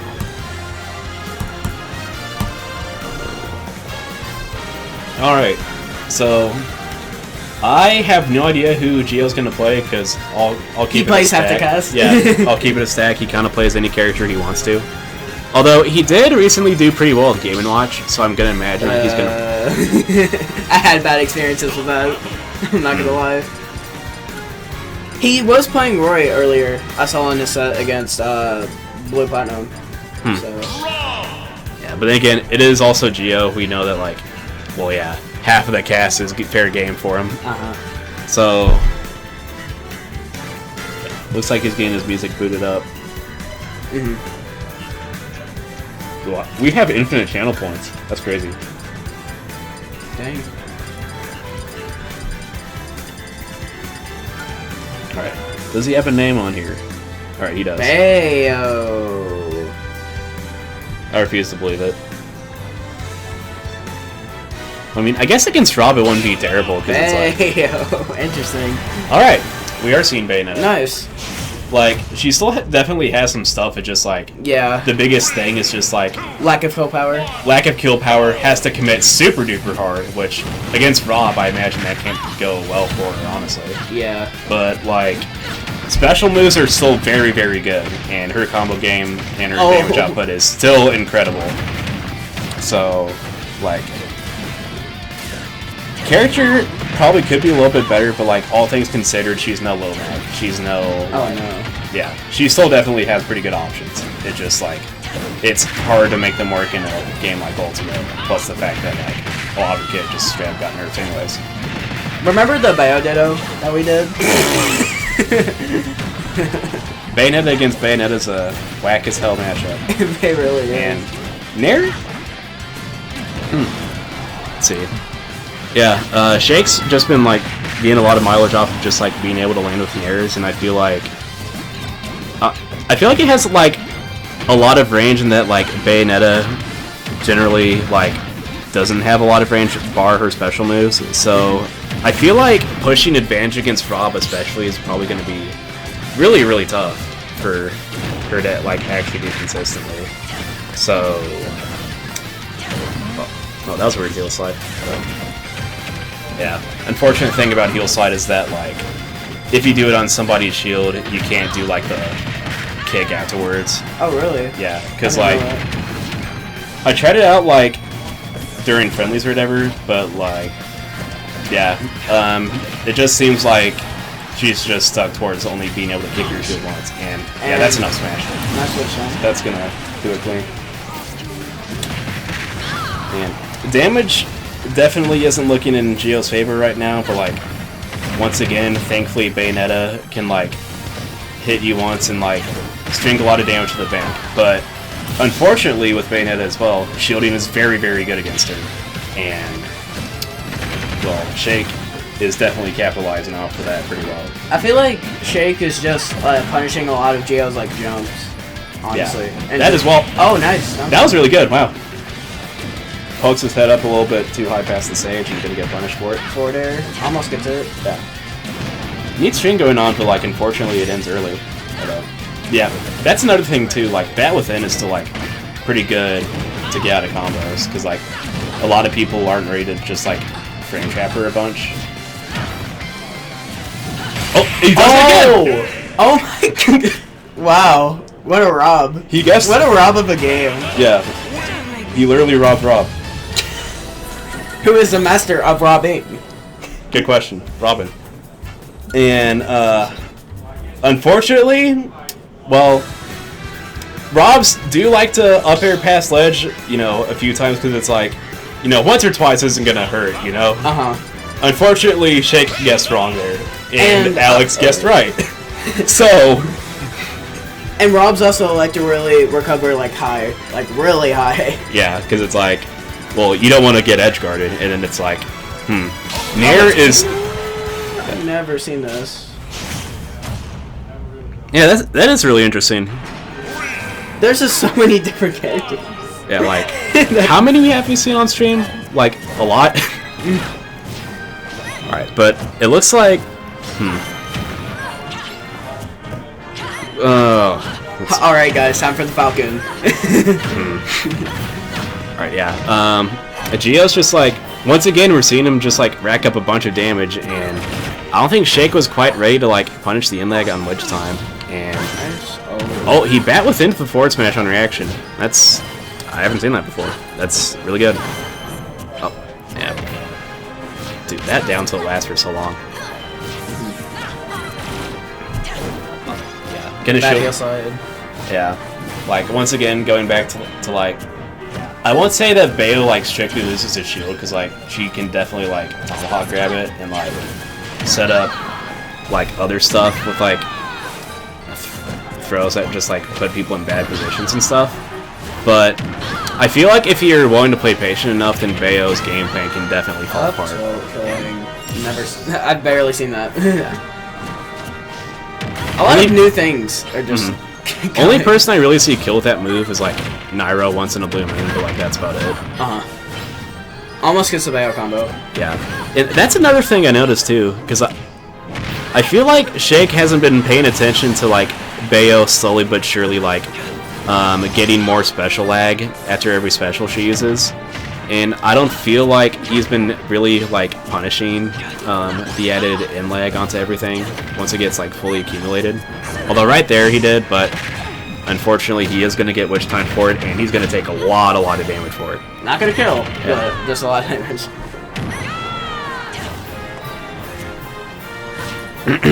I wonder if Geo can just like take the game away like quickly like he did last game. And like another thing that I feel like is potentially awkward about this matchup is I feel like Palutena plays like a mostly aerial-based neutral, but Bayonetta is kind of okay with it because like Afterburner Kick is pretty much like one of her best combo starters, as well as like Witch Twist out of shield. So I think Geo is completely fine with Shake playing a little bit more of an aerial game here. Oh, it doesn't quite two-frame it. It felt like it kind of just let Shake back from ledge for free. Alright, but he's going to reset the situation. Okay, yeah. Oh. Good corner pressure coming out from Geo to take that. Kind of a bait, honestly. Because, well, yeah, the downwards afterburner kick did seem like pretty punishable. Good tech chase, although good awareness from Geo to like air dodge the second one. And, yeah, That's a good jab stun. Okay, that's kind of funny. Oh yes, if I'm gonna get punished, almost punished, heel slide once, I'm gonna just do it again. It will work, I swear. I mean, in the heat of the moment, it can be like kind of hard to like think of every single option. So, oh, he's gonna like. He's looking for something to just like steal the stock early. Yeah. Not quite gonna link into the nair, which back air's back air. Definitely gonna do it. Bayo pretty light. Too bad for you. I'm curious to see whether or not Geo's gonna stay Bayo, but I know that like if he does stay Bayo, he's at least not gonna want to go to Smashville, but. Because, like, from what I've heard, Smashville's platform layout can be, like, janky as hell with, like, twist follow-ups. So, like, interesting. Sometimes people kind of just, like, take 20% or so instead of, like, usual 50% or so. Because, like, people kind of just, like, slide onto the platforms and then they're, like, able to shield and stuff. Still went to Smashville anyway. Huh! Alright. So, I'm expecting a character switch then. Okay, yeah. Mario. Mario on Smashville. I mean, any stage of the platform, Mario's going to be completely fine with it. I'm gonna Smash 4 Smashville, I'm not gonna lie. This Falcon kind of took advantage of that. Yeah. Imagine Ultimate Icon Smash 4 Town City. I mean, on... You know what I mean. Yeah. Near back here is killing off the side of like 30. Speaking of 30, Geo already started off this game with like a really strong, like, almost 40% string. And like, neither of these players have been just like steam rolling over the other. It's been really back and forth. I've seen a bit of up throw from Elliot, and I don't know why he's been doing it. Yeah, because like I feel like he'd get more mileage off of like down throw because it's like more guaranteed combos and stuff. Yeah. But I think what he's trying to do is like, oh, that's rough. But I think what he's trying to do is like take advantage of the fact that like Palutena's pretty fast, her air mobility is pretty good, so maybe he's trying to like steal people's jumps and just like keep juggling them and stuff. But so far it hasn't really looked like it's panned out too well. But Geo's character switch certainly has. And up smash, he tries caping him and almost like doesn't get it, but like that's still 95%. Like you can't be mad about that. And he is lapped. And I think Geo's got the download, and unless Shake does something quick, then this is about to be 2-1 within like the next minute or so. Although Shake is definitely a player who can like slow games down if he needs to. Yeah. So, but that's another thing that I've been noticing. I feel like Geo's been like leaning a lot with like fireballs covering him because it's like, I mean, if they get hit, then like it kind of just leads to like wherever the hell Mario wants. But I feel like if Shake Zula can like read whenever Geo lands with like the fireballs and stuff, then maybe he can just like double jump up air for it. But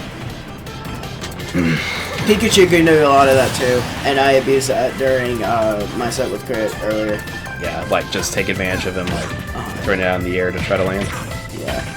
Like, I just back aired him at like 70 with Charizard and killed him off of it to end the set. So, yeah.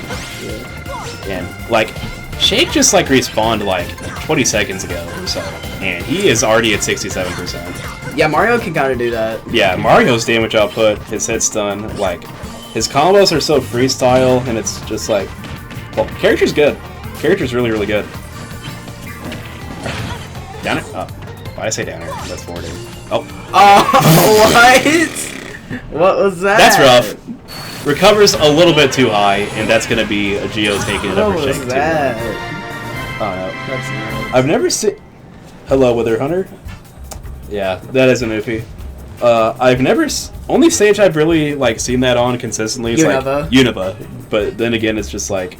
Well, everybody knows that like the walls on that stage are like super screwed up anyways. So... Yeah, definitely really, really rough way to be sent to loser's bracket for sure. Do we have to play now? Or do we wait? I think we probably play. Yeah. That's what I imagine. I don't know, maybe Triv and Geo are gonna play first, but I don't judging know. by the way that the bracket's shaped up, it's probably gonna be us first. Yeah. I'll just wait till someone knocks on the door. Uh-huh.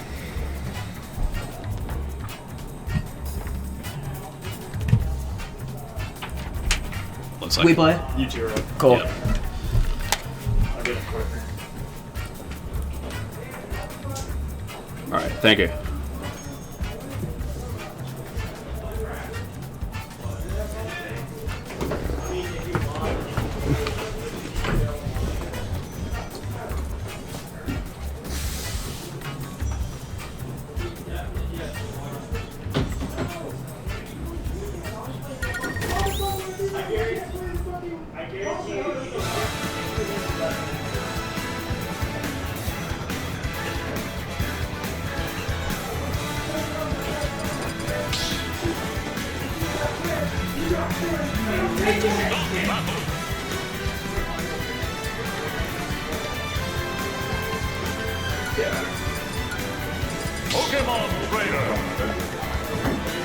Because we'll only be commentating this in one set and then have to go back and actually play. Since we play each other. Yo, we got any goons in the chat? Witcher Hunter? Wither Hunter. It felt good being That's a able, piece. felt good being able to play that character in bracket again, not gonna lie. Yeah, it's almost like she's not that bad. She's not good, but she is good against Rob. You beat. I was gonna say. She is. I think she is good against Rob. Now, am I pulling her out against like you? Heck no. I mean, I don't see why not. I could see that ending very badly. Banjo totally doesn't beat Bayo or anything. Like pretty bad. It's not Banjo. He's not the one I'm as worried about, honestly. Hi. Who are you looking for? PB. He's chilling back there. Yeah, he All the way in was. the back. He might be in the bathroom. Is he in the Oh. bathroom? Alright, so we got Darkholm Illusion. These two actually play like basically every week at this point. Yeah, I feel like if Seth's here, then these two play every week. It kind of goes back and forth. Like in winners, Illusion either really just like super close or wins, He's only And won then- the one time, I think, but yeah. and Seth kind of brings it back in losers. But I feel like he never destroys Illusion. You know what I mean? Yeah, and losers, he just turns up a little more. Yeah. And he adapts. Like that happens a lot with Darkholm. Like I don't know, I wouldn't say sandbagging, but it kind of happens where you're just like you're not really worried about it. You're kind of just autopiloting winners because you know there's a losers bracket, and you're still the favorite. If he gets a narrative bear at like 80 at the ledge on Ivysaur, it's definitely gonna kill. Ivysaur is like midweight, Yeah, but like, a back air. I feel like Darkholm kind of has the Jin style play where he's not the strongest player like game 1 or even game 2. But like for example, if you get to a game 3 against him, in like a best of 3, you're in you're in bad shape, I feel like. Yeah.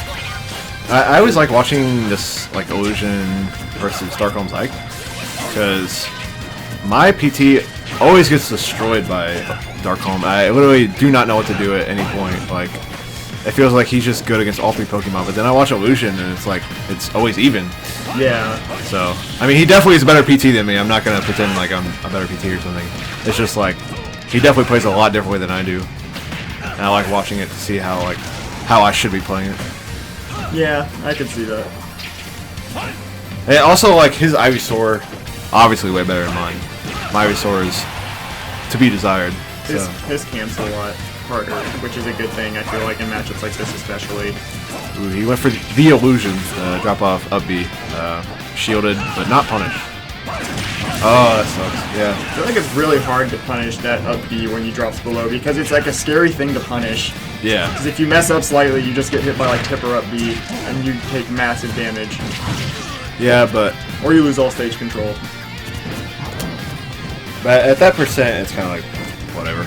Yeah, You're not going to die at any point. Yeah, Ike's not at a percent where he's going to be like dead. Yeah. Maybe soon to a Charizard Bear, but it doesn't seem like he's even going to stay Charizard. Oh, he's...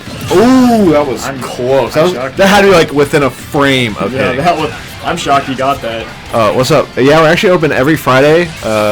They open at 4 at Evansville Esports. Friday starts bracket. At 7. Yeah. Or, sorry, 7 starts bracket, not Friday. And then we have a dollar day on Monday where people just come and practice. And then we're also going to be doing Pokemon. At Yeah. Whenever those all get started up. Yeah, it's $10 total. They're up there. That Charizard switch honestly kind of killed him. But it's $10 total if you want to come on Fridays and enter bracket. Like I said, it starts at 7. So. I feel like he wouldn't have gotten Nair up aired if he was still Ivy. Because he was at like 135 before the Nair. That's the thing in this matchup. That's one thing I learned pretty quickly is like it's really hard to find an opportunity to switch. Yeah. You basically have to be doing it while Ike is like off stage or in disadvantage. But the thing is, Pokemon Trainer is really good against Ike's recovery, so you don't want to be switching characters while he's recovering. Yeah. And also, if you mess it up, like what almost happened the second stock, or the last stock, he almost got the dragged down with the up B, but definitely killed him. Yeah. Kills every character at literally 0. Yeah, that's the fun part. I think Squirtle's been doing really well. Like, I don't know, he hasn't been playing a lot of Squirtle, but like the start of the last game, Squirtle did really well. I feel like and then he just kept going to Ivysaur. I think that's a big problem with Illusion is like he's not confident in his Squirtle at all. He'll always start really well, and then just like switch because he feels like Ivysaur would be doing better when he's already winning. And he really only plays Squirtle on the first stock. Like, when you get the second and third stock, yeah, you don't see Squirtle. I feel like that's kind of a PT habit in general. Like, it's just like at that point, just might as well go Ivy. Your ear is still like conditioned to. That was an SD. That was a really bad drift. He drifted back so far he killed himself. Also, see, I got beat up less damage than Chroms, and it has more hits. Nice. It does 5% less. That is insanely hard to hit, and if you mess it up, you die. You die because it straight up can just drag you off the ledge. That's the fun part about edgeguarding this character. Yeah. And sometimes you just die for doing the right thing. We're right back to even though, all things considered, because Squirtle with that damage output, purely damage output, is what Squirtle does. Ooh, that was almost godlike. I don't know how intentional that would have been, but it almost ended up really well. Getting off the ledge against Ike, ooh, that sucks. It's so hard to get off the ledge against this character. You can kill him right here. Oh no, he grabbed it too late. If he grabbed the ledge a little faster, he can definitely get down aired him. I think if he wouldn't, because it looked like he rolled on too. Oh, he's good. I don't know. Oh, nice back air. I was really expecting just the Ike. I said the thing. The short hop Ike F tilt. Yeah, this is where you stay Charizard, because there's no reason to switch right now. Because you don't die to Nair up here yet. Yeah, he will. He will. Okay, yeah, now, but... Like that first one from straight ground, I don't think he would have at 117 on talent. Believe me, he actually would have. It sucks. I think Bowser would have died there. Really? Yeah, it's stronger than you would think. Ooh, barely goes over the forward smash. Oh, he's dead. Oh no, and he's dead. That sucks. That really sucks.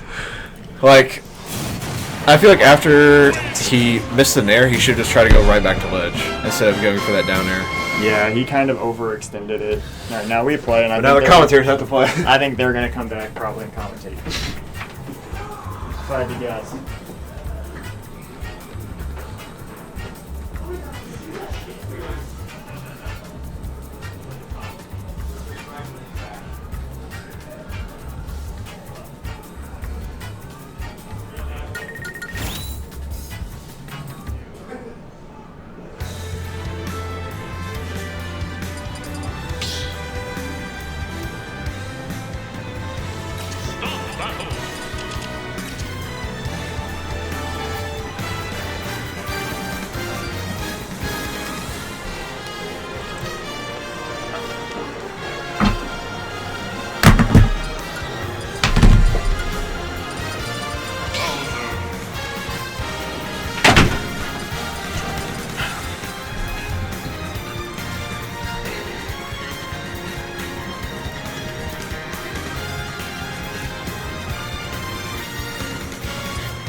Alright, so what are we saying here? I got no idea what stage they started on. I was too busy, like, changing the scores and everything, but... Bayonetta versus Bowser. Honestly, not something I'd expect to see, but, she definitely has tools that could, like, be potentially really, really good against Bowser, and, like, her combo game is, like, super duper, well, good, and, well, Bowser's combo food. But biggest thing I can see going awry in this matchup is the fact that, like, well, Bayo as a character is just kind of like fundamentally weak to shielding at mid-range, and Bowser is definitely a character who, well, he's got some of the best how to shield options in the entire game, between like, Fly and Slam and between, well, Whirling Fortress as well. And unfortunately for Geo, fortunately for Trip, we're seeing that, like, well, he just lost his first stock pretty early because, like, his side B got read pretty hard, and we're gonna. Oh, that forward smash was so close to killing, but just not quite. And biggest thing about this matchup to worry about is just the fact that, like, I feel like he could have just like reset that situation with another wedge twist. But Bayo struggles so hard to, like, find kills against any average character, but against Bowser especially, if you don't get, like, those good early edge guards, then, like, it's stressful, and, like, Geo's down 2 stocks, he's got to, like, find something to do in order to, like, come back from this, or else, yeah, Triv's going, oh, wow, Triv has got the download, he's ready for game 2, but I'm not sure if Geo's ready for game 2, he's still got some fighting spirit left in him, but... No, like, between these past 2 minutes, Triv's just, like, adapted to his playstyle really fast. So I'm curious to see if Geo still has some good adjustments to make for this game. But, like, comebacks are possible, and Bayo's edgeguard is honestly pretty decent, and Bowser's recovery is pretty exploitable. So, like, he's still in this game, trying to ledge jump with the Bowser bomb, I think.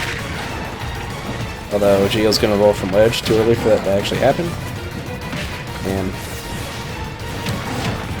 well, he's gotta work pretty hard to find this kill here, or else, well, you know, ledge trap situation. This could be really dangerous. Okay, he doesn't grab ledge. He does ABK out of the corner, but he's not gonna get punished for it. Really good damage coming out. Just isn't enough. Oop! Flying Sam's the wrong direction. That's not what he wanted. Oh, that's it. Side B is super unsafe on shield. Fortunately enough.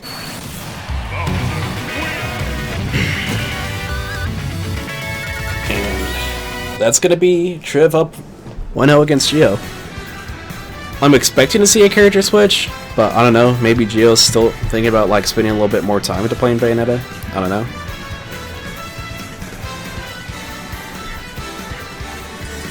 But, okay, we're going to town.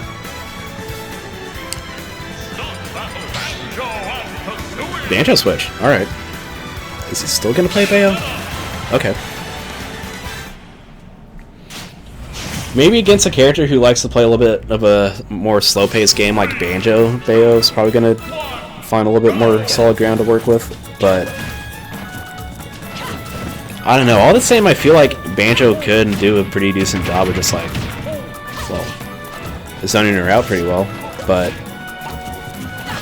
I guess thankfully a big thing that Geo doesn't have to worry about too much is like he doesn't have to worry about like being put into like a super long disadvantage state against Banjo unless he gets like ledge traps for years. But even then, like Bayo still has like really good options to get out of ledge because like jumping ABK from ledge is just like really good, and like a lot of people aren't ready to punish it. Although Yeek's gonna block his jump, and I can almost guarantee that he was looking for jump ABK from ledge. It's gonna get witch timed, but unfortunately, charging smash attacks doesn't scale with witch time, so you kind of just like have to use what you get there. Yeah, witch time's gonna get punished there. That's rough. But he's gonna go ahead and find that kill with the back air. That move was super strong, at least for Bayo standards. Like, good thing that she does have that, or else like I don't know what else she would kill it with besides like forward throw or something, but like even then it's like, well,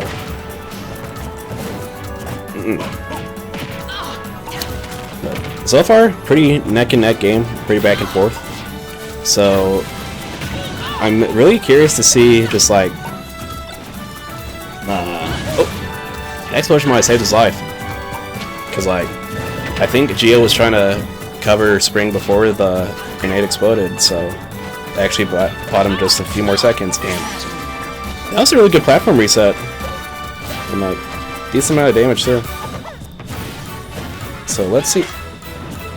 Okay, yeah, Trib is pretty keen to these witch times by now, I think. I think he knows that like Geo's been landing pretty defensively for the most part, so I think he's gonna just like try to wait these options out. And well, he's Banjo, so he's really not in like big danger from dying right now, because like, well, I mean, he's pretty heavy, and well, Bayo just like really doesn't have the best kill power in the world either.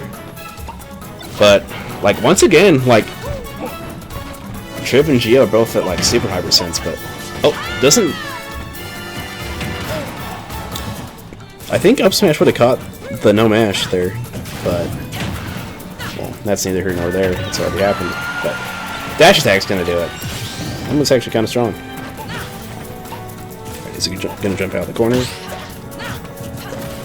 Yeah, I think Trib's like gonna try to buy his sweet time to actually get out of the corner. Okay. Wonder Wing center soak, but doesn't get punished for it. And alright, how's he gonna go about catching his landings? Not quite. That's death. Yeah, that's 100% death.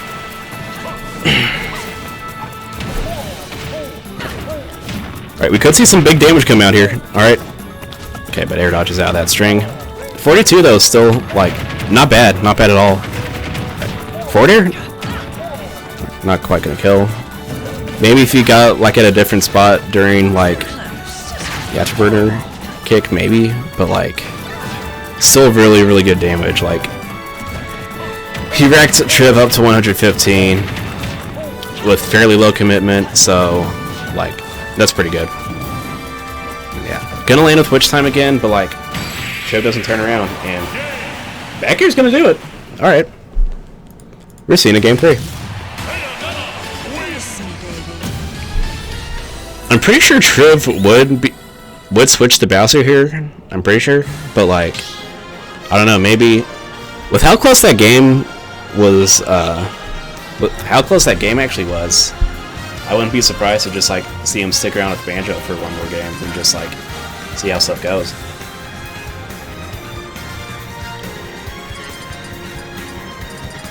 Game & Watch. Okay. Yeah, Game & Watch Bowser. We could see either of these characters die at super low percents between like edge guards, like really good reads, especially on a stage like Town and City. Like that just makes both of their kill strengths that much more apparent, and Let's see what's gonna happen. Already starting out with a whopping 45%. Like, he's one neutral win away from like getting Game & Watch to kill percent pretty much. And well, yeah, he's gonna get grabbed for it, and this is gonna be, oh, he falls out of the up air. That's really weird. He has been laning aggressively, so let's see if Gio can like maybe find a capitalization off of that. Though he looks like he just did there with the down smash, but unfortunately I'm not gonna burrow, and he is off stage. Track to ledge. How's it gonna get out? Doesn't roll. Good patience. Patience from Gio. He's gonna jump for ledge. It's not gonna get punished. Reset into an edge guard situation. That's scary. Bowser's recovery is super limited, but he is gonna make it back to center stage. He's gonna be fine. And is he gonna get 2 frames? No. Forward tilt just a little early. Alright, spot dodge. Offstage situation once again. We could see an early stock coming out. Alright. Tries to 2-frame it, but doesn't quite get the timing down. Alright, last hit of Franklin gonna hit him out of that air dodge. Fine slam. That's not gonna do it. Like, I know it's town, but like, nah. Not yet. Maybe now if he's up, like, at the ledge. This is a super even game. Gonna get thrown off stage again. Down air is gonna just clean do it off the side. Pretty low committal too. Jab? Yeah, that's gonna do it. That's really, Bowser honestly has like a really good jab. Just like sets up into like tech chases at lower percents. Decent knockback on it as well. Speaking of decent, Game & Watch's aerials are a little bit more than decent. Like, already just racking up 61% off of just like one interaction, and that's a lot of damage. Gonna catch the jump out of shield with down smash, but not gonna kill him, not yet. How's it gonna get out of ledge? Is he gonna roll? Okay, no, he's not gonna roll. Down here, oh, he takes it. Oh, he gets spiked again, but we're back to even. I think he didn't jump before he used fire, so he's gonna like not have enough distance to make it back. But we're on last game, so it's gonna be really interesting to see. Is he gonna get? Okay. I feel like Triv would have been looking for like a forward smash landing call out there, but just didn't quite find. He went for the 9. He got 2 down airs out of that. That's really funny. Oh lord, that was so close to being death. This shouldn't be. That was. I feel like that wasn't the best DI. But that is going to be Triv up 2-1 against Gio.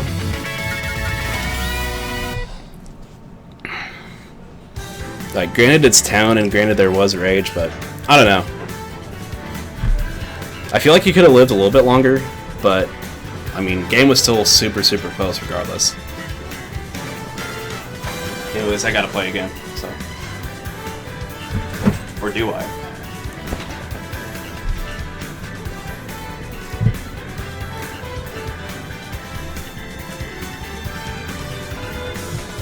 I don't know, we're probably gonna do some of the losers matches first. That's what I'd imagine.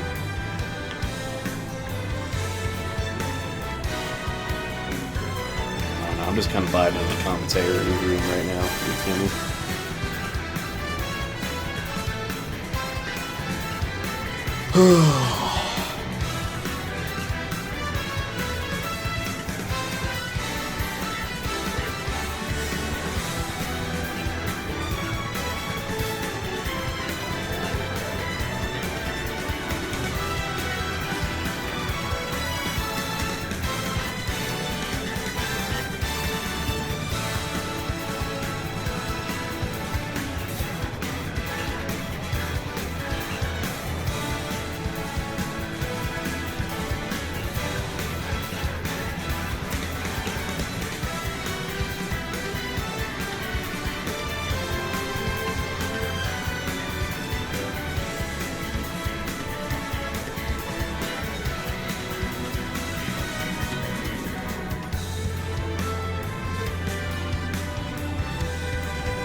All right, so looks like we got GL versus Prattle on stream, and I think where are we in bracket right about now? Losers quarterfinals. Okay. 3, 2, 1, go! So Town and City, I'd imagine the stage would be pretty neutral for both parties, and well, this has the potential to be a very, very lopsided matchup, but at the same time, like, Game & Watch doesn't necessarily have like the best or most consistent way assist. Never mind. Like, stage pick already working super well towards Gio's advantage, but on the bright side for Prattle, he does have a bit of aura that he's working with right now. But I mean, at the same time, like, this is rough. Like, that's honestly kind of some free timing, and like, Gio has already racked up 67% on Prattle's second stock. So, things could be going better right now, but, like, Lucario is designed with comebacks in mind, so, yeah, speaking of which, getting the counter on the second hit of the key, and, like, the second hit of the key doesn't even have that much, like, knockback or anything, so it's kind of wild that it did that much damage. Like, both of these players lost their first stocks in this game so early. Right, how's it gonna get out of the corner? All right, jumps past Gio, finds a gap in the corner, and just like kind of finds his way out. Good Aura Sphere gonna like free up space enough for him to like get out of the corner again. Forward tilt, no, he's gonna air dodge in time. He's fine. Tries Ledge Trap into Chef, but like doesn't really get anything off of it. Though he does reset the situation. But I don't think down tilt would have hit there, would it? I mean, maybe, like, Lucario has to, like, snap the ledge first, but Force Palm's definitely gonna do it. He got evaporated. Just, like, got your nose, you know? 17% already racked up. This could be, like, a problem for Game & Watch, because, like, character's super good at racking up damage, but, like, and, like, his kill confirm tools are pretty safe between, like, you know, Nair drag downs and like down smash. Down smash especially is just like really safe. Chef even at kill percents can confirm to like forward tilts and stuff. And he's gonna counter pass. That's pretty smart resource management, honestly. Alright, that would have been cheesy as hell if that were a 9. That would have been kinda funny. Is he gonna look for it again? Nope. He doesn't really like make the best of that landing situation though. Prattle like finds his way down again. So, but once again, Prattle's got to find his way out of the corner. Gio, what's he gonna do? Down smash, not quite gonna hit. Gonna stuff the back air. I mean, he's gonna stuff out his jump with back air. Let's see, what's he gonna do from ledge? He's gonna jump, but okay, yeah. He gets whiff punch with down smash, and that's kind of a Game & Watch classic. Like, if you approach him the wrong way at the wrong time, you're gonna get buried. If you get buried, and you're like 90 plus. Kiss your stock goodbye. That move is so good. Very good. And like, it remedies one of his biggest flaws in his gameplay as well. The whole like killing string.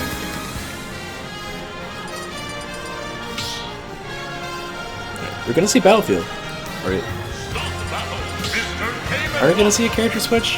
Alright, yeah, we're gonna see the DDD kill now from Prattle. He did beat Retro's Game & Watch with DDD earlier, so maybe he's hoping that, like, he found a weakness with the character that he can exploit, even against Gio.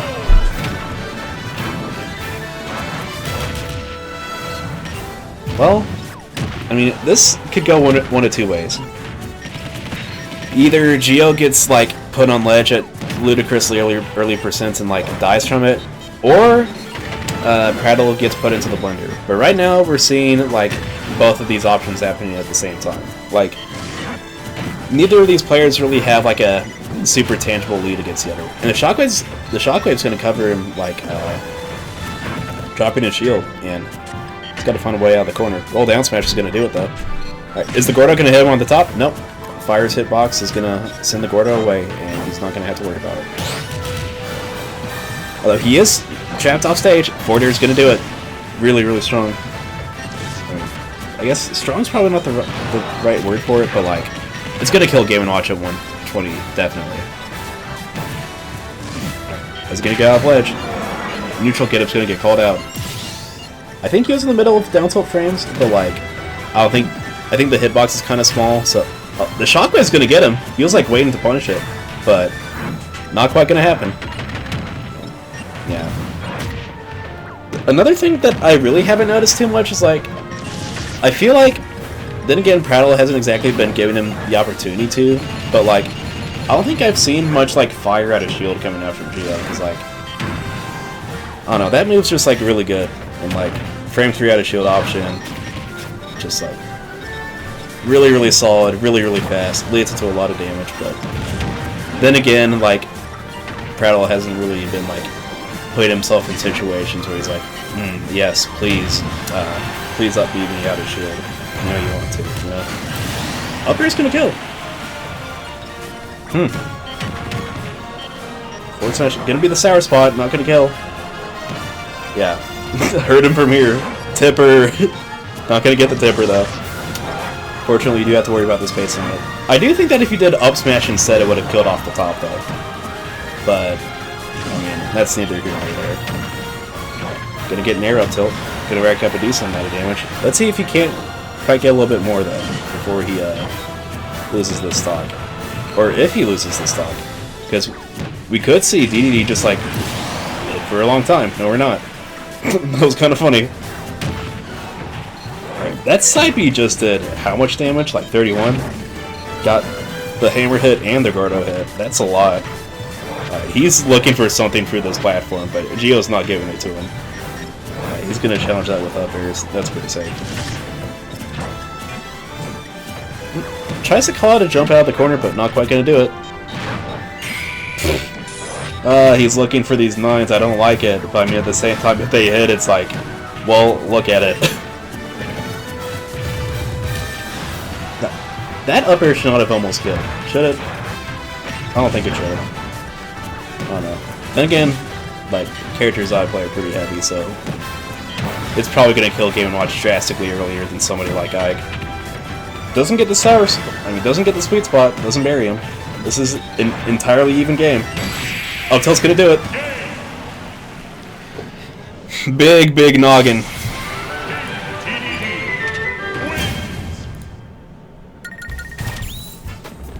Alright, so we're currently 1-1. So let's see what let's see if Geo's got any like character switches or any. Maybe he's gonna stick with Game & Watch.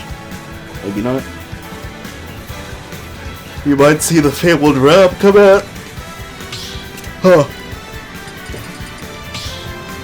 Alright, we are going to Stadium, so that's at least a little bit of a tell as far as like what character he wants to play. Zero Suit. Alright. Between mobility alone, I imagine that like DDD would have a hell of a hard time actually hitting Zero Suit, and like the fact that she can just like flip kick past DDD's Gordo ledge setups is really, really rough, and like that kind of takes away one of the only defining characteristics of the character. One of the only like super standout good ones, anyways. Because like he's got range, but like I feel like mostly the biggest reason to play DDD is just like, if you're able to capitalize on people's ledge habits really, really well, then like, well, you can kind of just like hit people and reset them to ledge over and over again. But a character like Zero Suit Samus is definitely going to make that no easy task at all. And yeah, like flip kicks past the Gordo entirely, and yeah, that's gonna do it. Boost kick is super strong. Yeah, Geo plays a lot of characters with down smash kill confirms, huh? Thinking. Anyways, flip kick, yeah, gonna cover it, and that's gonna do it. And yeah, good awareness from Prattle, thinking that like hey, he's probably gonna flip kick and end up here. So that was smart on him. Tries to tech chase with Nair, but doesn't quite get a follow-up. I feel like neither of these players have really like gotten each other into like a super like hard to land juggle situation either. I feel like a lot of time we've just been seeing like a bunch of like bread and butters come out, which nothing wrong with it. It's just like I feel like both of these characters have the potential to blow each other up super hard if they get the opportunity to. I feel like they're not like comfortable enough with like the adaptations they made so far to like actually do it. Dash attack's not gonna do it. His roll almost got caught by flip kick so hard there. Thankfully for battle it didn't, and that's not gonna do it. Gonna recover low, smart. Jumping hail from ledge. Surprisingly, like, seems decent, honestly. Rolls from ledge doesn't like get punished or anything. Alright, Prattle still definitely got a lot of percent to work with. No, he doesn't. He is on his last stock, but Geo's at kill percent. Only problem is like Zero Suit is super slippery, so finding the kill is gonna be not as hard as I thought it would be. Alright, so if I talk about how rough it is for people to like actually find kills on each other, then apparently they just like die, so I don't know. What do we do with that power? Oh, he almost took so much damage there, good lord. Gonna try to catch the... Gonna like try to tech chase with like a paralyzer, but he's not gonna find it, and that was so much shield damage, wow. Gonna call out the jump.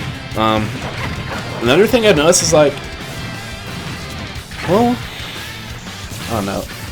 Neither of these players have really been like capitalizing each other's like disadvantage state like the hardest. Like they've been finding like stray hits here and there, sure, but like once again, it still has came down to mostly like bread and butters and stuff. Yeah. He's looking for the down smash, confirms a little bit hard here, and that was not good DI. That move usually doesn't kill off the top like that.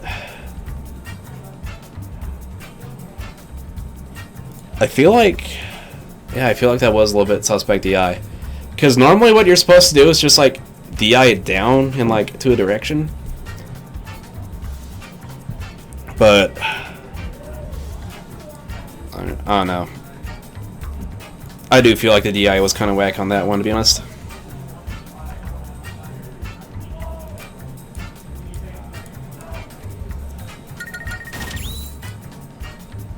Alright, so I think up next we're going to see Illusion versus Shake Zula. Yep.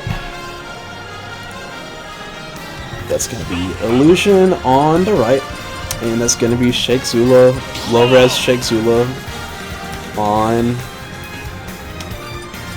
the left. Alright, he's back into focus again. Where is Illusion's name? There's Illusion. Luis. Yeah, we're gonna see Shake Zula Rob come out. Like, biggest takeaway I have from this, like, if we're judging by their head-to-head, is that Shake Zula should win if we're only like judging head-to-head. But like, when Illusion's said in the past that like he feels like he has a little bit of a mental block against Rob. But let's see if like these past few weeks haven't like shaped up to him finding like some sort of counterplay, because like Trainer is definitely a character with a lot of options at their disposal. So, like, between each Pokemon's 3 movesets, I feel like Illusion's enough of a resourceful player to, like, make these adaptations and, like, well, I guess, like, find out what Shake Zula's doing and just, like, punish him as hard as he can for it. Like, how's he gonna land? He kind of lets him land for free, I feel like, but then again, it's like, oh no. Juggling and Rob's weird because that was a really good Razor Leaf confirm. But yeah, on to the other point. Juggling and Rob's like really weird because like you gotta think about whether or not they're gonna like fast fall air dodge or if they're gonna land with Nair. And Nair's hitbox is so good for landing.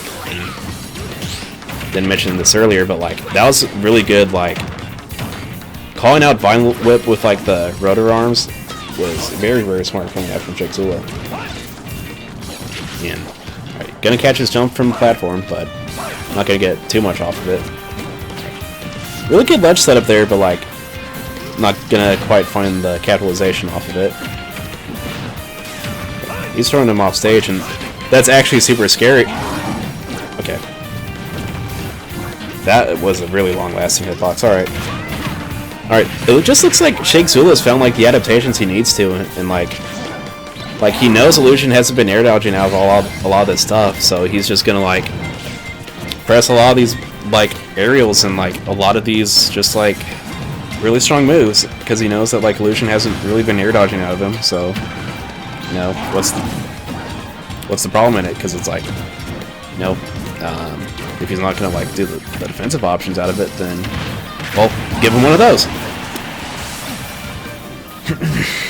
Yeah, Illusion kind of just like weighing on the platform a little bit, clearing his head. Rob's definitely a character where it's like, if you get mentally fatigued against him, he can definitely just like take that to the bank and like capitalize off of it super, super hard. So get on Illusion and just like wait on the platform for a little bit.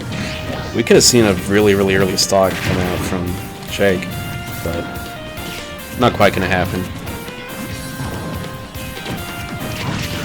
Although Trainer has no shortage of kill power, so like while Charizard isn't exactly like the most fundamentally sound character in the world, he is still pretty scary, and he still has like a lot of jump mix-ups he can do, and back air is strong as ever, so like that's gonna be good.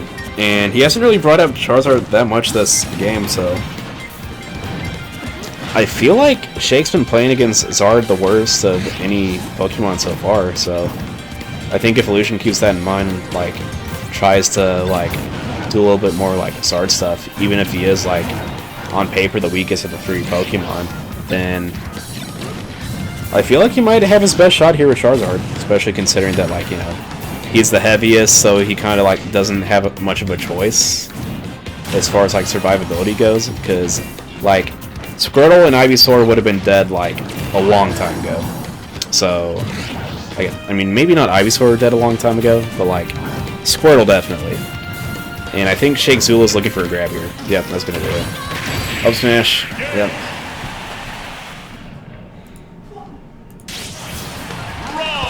I think Illusion's got to pick his approaches a little bit more carefully, but I mean, at the same time, like, I don't know, against a character like Rob, it can definitely be hard too.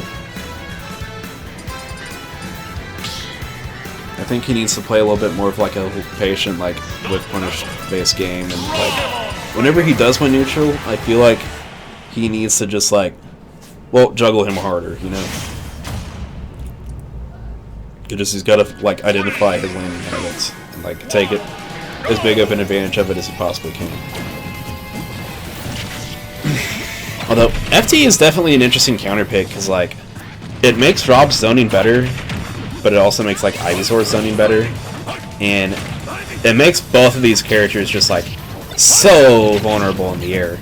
So I think Illusion's picking this as like a, I wouldn't say Hail Mary is the right word, but I think he's definitely picking this stage in order to like try to find better juggles than Shake can find on him, and to like try to make sure that like Shake doesn't have like anywhere that he can like retreat to, because well, FT doesn't have platforms. So because of that, his neutral wins are going to have more impact, and he does sacrifice like the ability to like reset onto like platforms with Ivysaur and stuff like that, but like the juggle game is super, super good. He's gonna jump. Yeah. Low recovery with Fly, that was smart. One, like, up smash is just a little bit early. Like if you waited just a little bit longer, that would have been really scary. Getting air dodge ledge. Oh! Alright, Illusion's got some downloads going on. He's definitely still in this game. He's gonna mash out. Yep, he's gonna mash out. I think Shake was trying to guess like the no mash on the second one because he did mash on the first one, but well, sometimes choosing the same option twice in a row is actually really good because people don't expect it.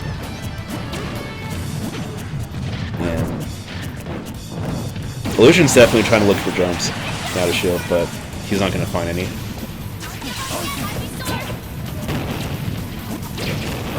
This is quite the lead that Illusion's built himself up, so... Alright, he's going to make it back. Air dodges to the... I feel like that was a misinput on Jacob Zula's part, because I don't think anybody would have wanted to, like, well, air dodge to the ledge while they're in an advantageous position. He's going to jump? Okay, no, he's not going to jump. My reads were off. Well, he had him cornered for a bit, but, like, didn't exactly, well, force him to feel in pressure enough to, like, get anything off of it. And,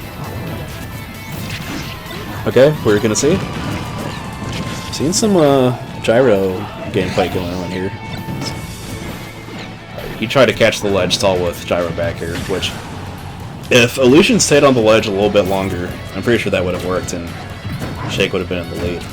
Though I do feel like both of these players are getting really, really antsy to find these kills, so like understandably so, because it's like this stock is really, really important as far as just like building up a lead on the second one goes. But okay, yeah, that's gonna do it. Illusion's got to steal himself if he wants to make this comeback. All right.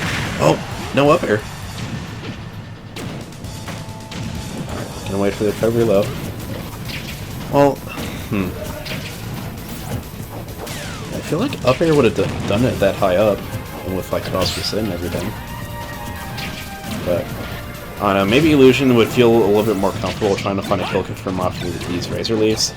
But I'm pretty sure that like Shake Zula knows that Illusion's been trying to find this kill off of Razor Leaf, and it looks like he's fishing for it a little bit too hard here. Like, okay, he's gonna catch the jump out of shield there though, and this is still anybody's game. Like, he's only taken 66%, and that's definitely like 2 Ivysaur neutral wins away from like bringing it back to even. It just, Illusion's gotta like not be mad here. Last hit's gonna do it. Ooh, that move lasts for so long. Its kill power is so good too.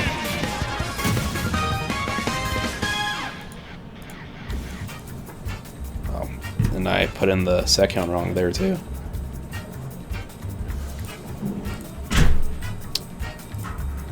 Pretty sure that was 2-0. Pretty sure.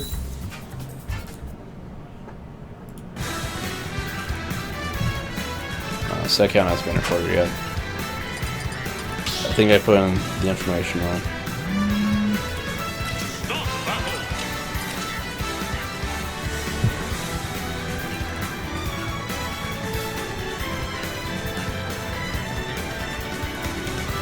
Yeah, I'm up.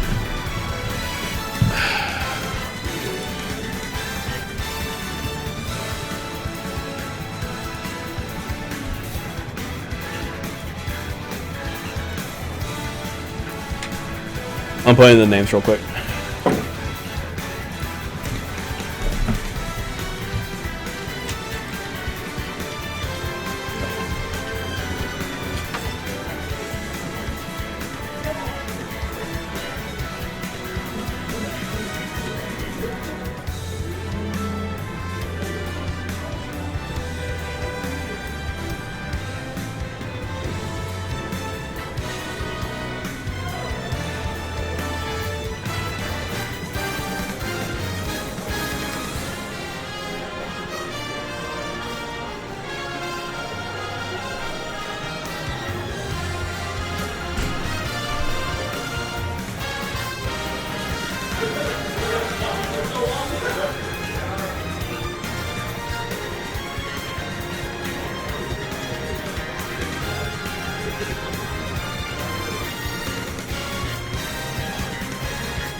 battle. Bowser. Fight.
What's up, chat?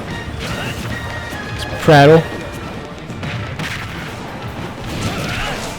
Admittedly, I don't know what game this is, but I'm gonna commentate it anyway.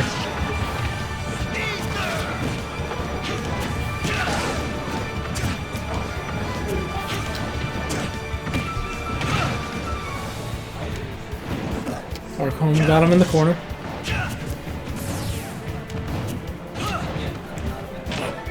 SIB's gonna take it.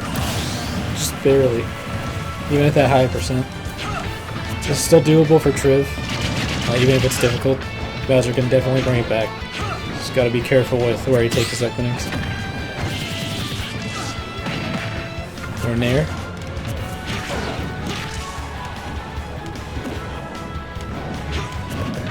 Arkham's kind of swatting him around. That's the FB. That's not gonna kill, but it's gonna give him stage control. Nair to Fair is gonna not take it. Triv gonna make it back.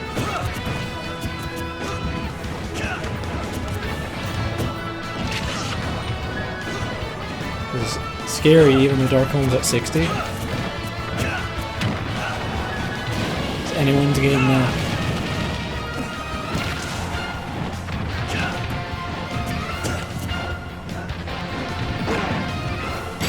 Oh, the F-Tilt gonna catch a spot dodge. That looks like it's going to be the game or the set.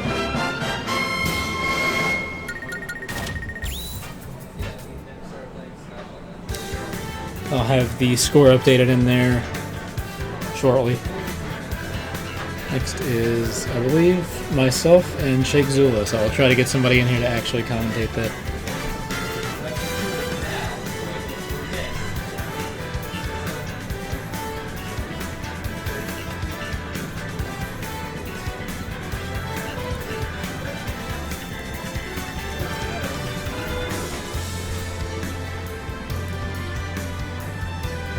Move to, it says loser semis.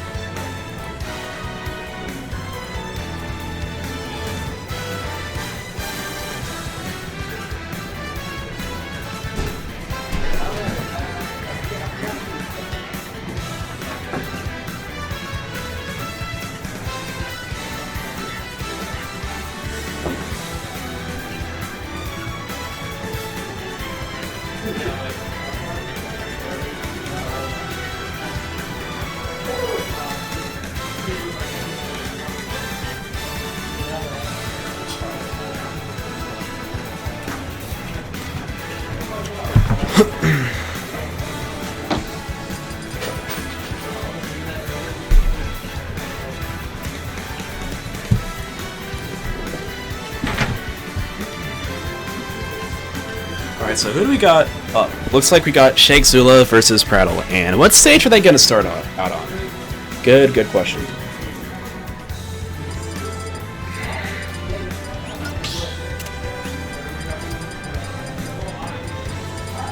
It looks like they're starting Battlefield, and like, I know a lot of Prattle's characters benefit pretty well off of Battlefield, so I could definitely see that being the stage that like pays off for Lucario, being a stage that pays off for Falco, even DDD, honestly.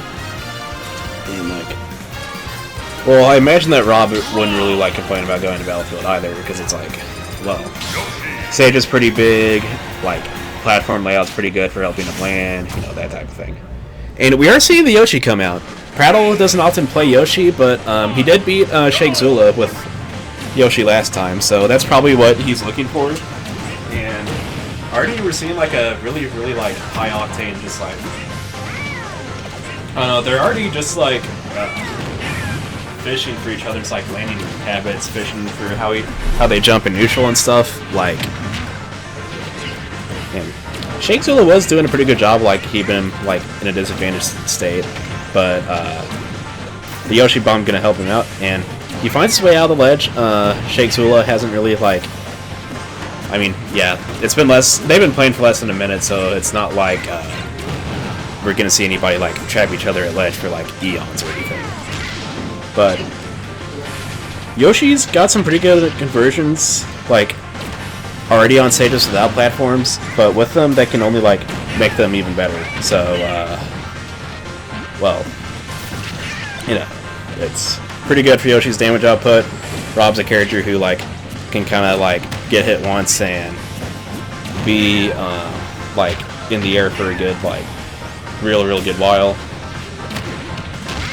Gonna find its way back to ledge. He's using an Electro. Yoshi probably not gonna get punished. I feel like Shake's kind of like weirded out by the option. Hasn't really like expected it too much yet. And really glad Prattle didn't commit to the second jab there, or else he would have gotten grabbed in. That was a really funny hitbox on that back air. He was like inside of his engine, and he just like got murked. That's smart. I like that. A lot of people really wouldn't expect like tech in a situation like that, so I really like the up tilt linking into the up airs, and like that plus more is gonna like lead Shake Zula towards getting this 93% lead, and like if he keeps playing his cards right, he's gonna like lap Prattle in percent. So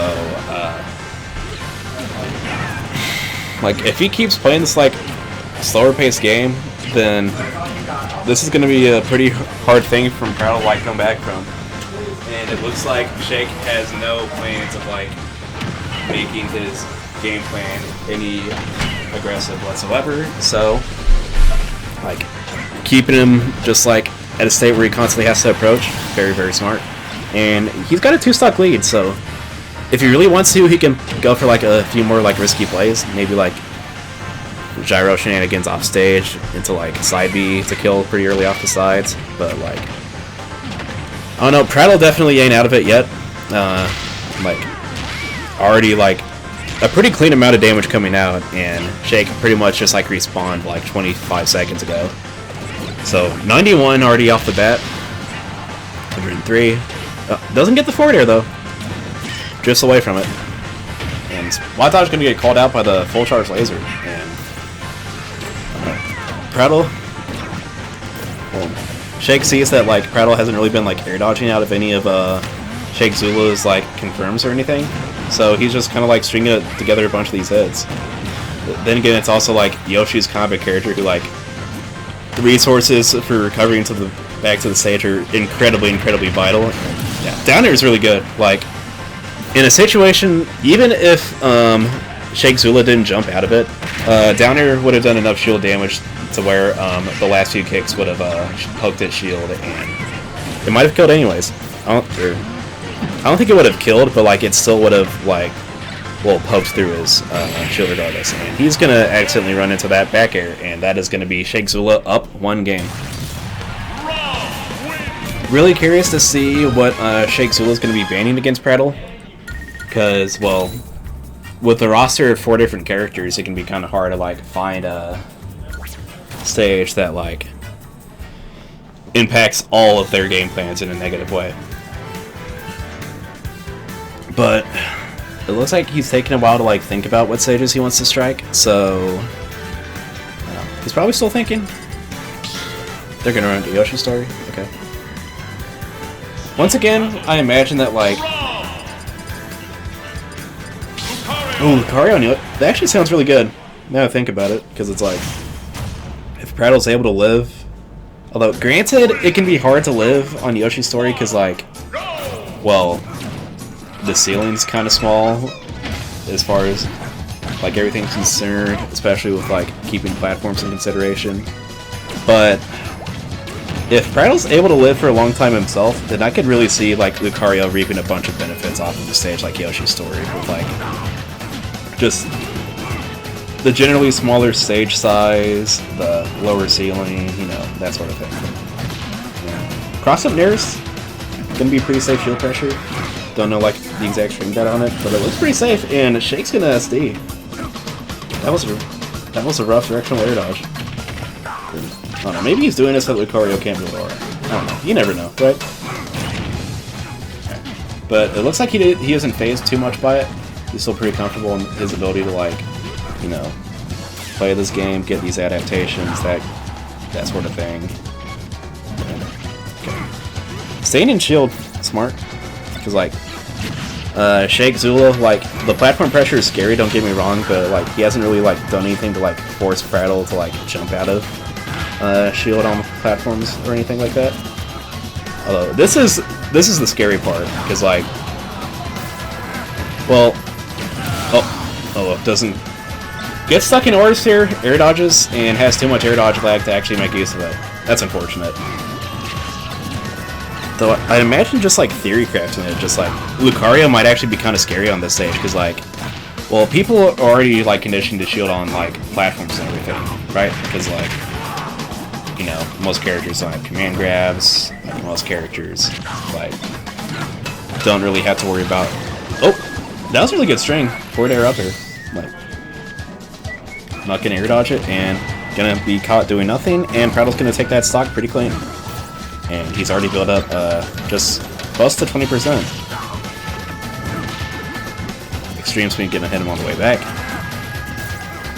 It's really interesting to see like how Prattle like advocates to go for these like recoveries that don't snap to ledge as opposed to like putting himself on ledge. But then again, like you do go quite a far distance and like a lot of people aren't exactly ready to cover it. Although that time Shake Zula definitely was, so I'd imagine he'd go to. Oh, he didn't get his ledge this time, and Force Palms. Well, he had a lot of rage and he has a lot of aura, but like Force Palm gonna do a lot of damage, but like not gonna kill. Back air will. That's a strong move, especially with like all those things in consideration mentioned beforehand.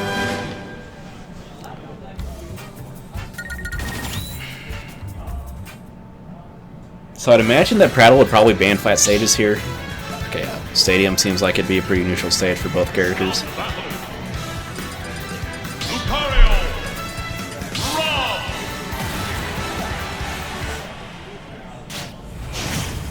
And, well, what we gonna see here? Alright. Stadium 2, you know, a lot of people like this stage. Pretty wide. Both these characters have pretty good projectiles as well. And, well, tries to read like a defensive option to cover with up smash, but not gonna find it. But already starting out with like a really, really solid amount of damage. And this is like without any sort of aura. Although he does have some now, but like, well, let's go. Yeah, Shake's pretty keen to these jumps from ledge, and how's he gonna find his way out? Is he gonna find his way out? Because it looks like Shake's doing a really, really good job of just like keeping him pinned at ledge, but accidentally just like gives up the situation and gets hit by an Aura Sphere. If Prattle avoids like the kill confirm moves that Shake Zula has, like if he avoids these, if he avoids gyro setups, if he avoids grab, like getting grabs from Rob right now is probably a death sentence. So up throw, not gonna do it. Surprised he didn't like go for the down throw instead and like try to 50-50 him. But I don't know. Laser. Oh, he's gonna barely live. He was so close to that blast zone. He was super, super close to it. Yeah, he's gonna reverse that situation. Good movement from Prattle. Just like reversing that entirely. And he's still got some rage. Not anymore, but he had a lot of rage to work with. But really, really good awareness coming out from him. And like, definitely a situation that I don't think. I mean, I wasn't expecting it. Shake probably wasn't expecting it. So. Gonna set up for a tech chase onto that platform. And he's gonna get a decent amount of damage off of that as well.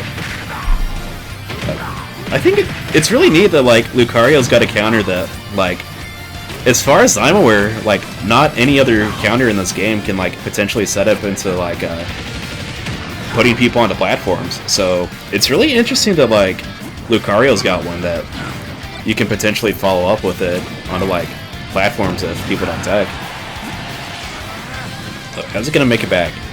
Tries to punish him with a down air, but doesn't quite get the timing on it. Let's see, more rinse and repeat. Yes, no, maybe. Yeah, keeping center stage right now is pretty vital, and well, that should probably be. Yep. Mashes out, but a little bit too high of a percent for it to matter, I think. And almost catches the air dodge with the Aura Sphere, but pulls the trigger a little bit early. Oh, that was weird. It's gonna be hard for Proud to find the kill in this state right now, because like he's pretty close to like Shake as far as like stock deficits are concerned. Like not too much of a lead is really built up right now. So Lucario's kill power isn't the strongest at this point. I'm not sure what like the actual formula behind it is. There probably is one, but damn to find out. All I know is that alright, he can definitely find a kill right now. He's got a lot of aura. He's got like stage 2 rage, and gonna find his way off the platform. Doesn't like get pressure into his death or anything. And he's been shielding a lot. Maybe we could see like a Force Palm come out at some point. But it looks like is Upper gonna do it? Yes, it will. All right, and that is gonna be Shake Zula up 2-1 against Proud. We might see a character switch come out. Then again, like, I don't know. I feel like Lucario's doing fine, honestly. It just, like, I feel like there's a little bit of these overcommitments that Prattle keeps doing that keep getting him punished. Like, well, losing 2 of your stocks to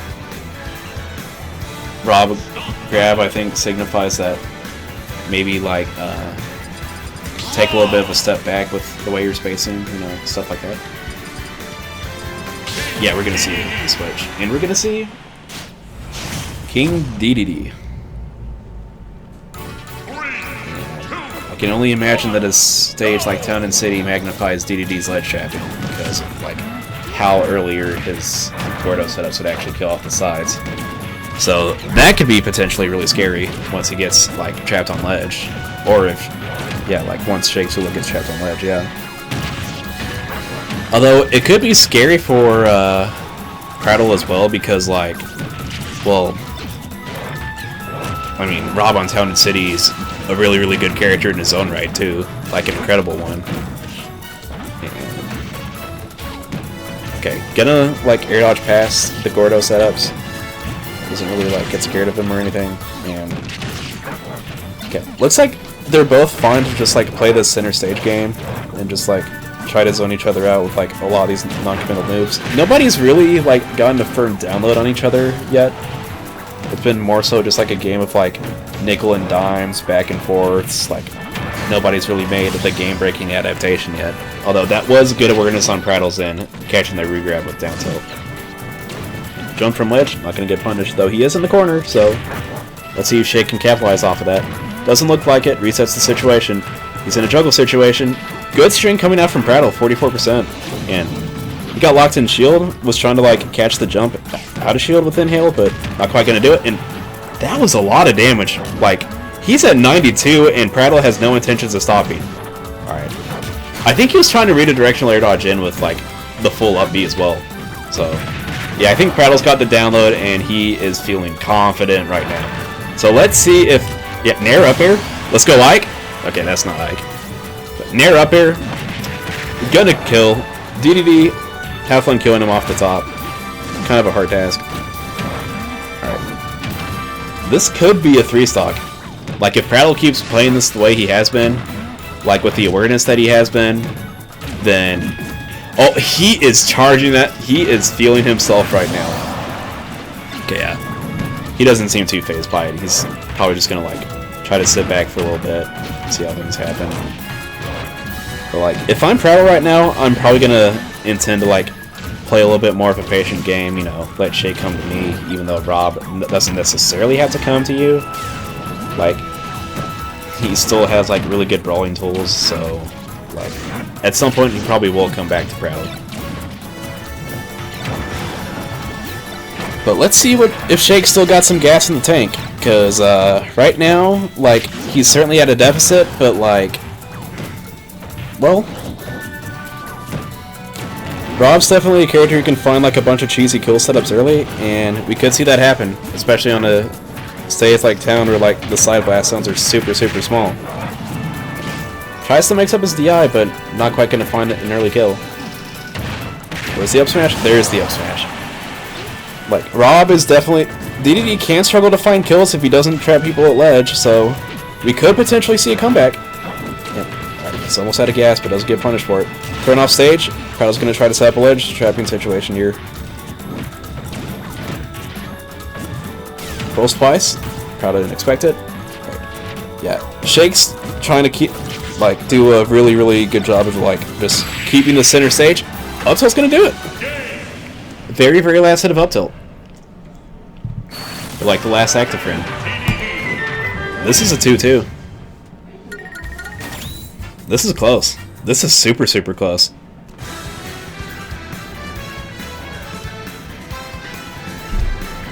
And my throat hurts.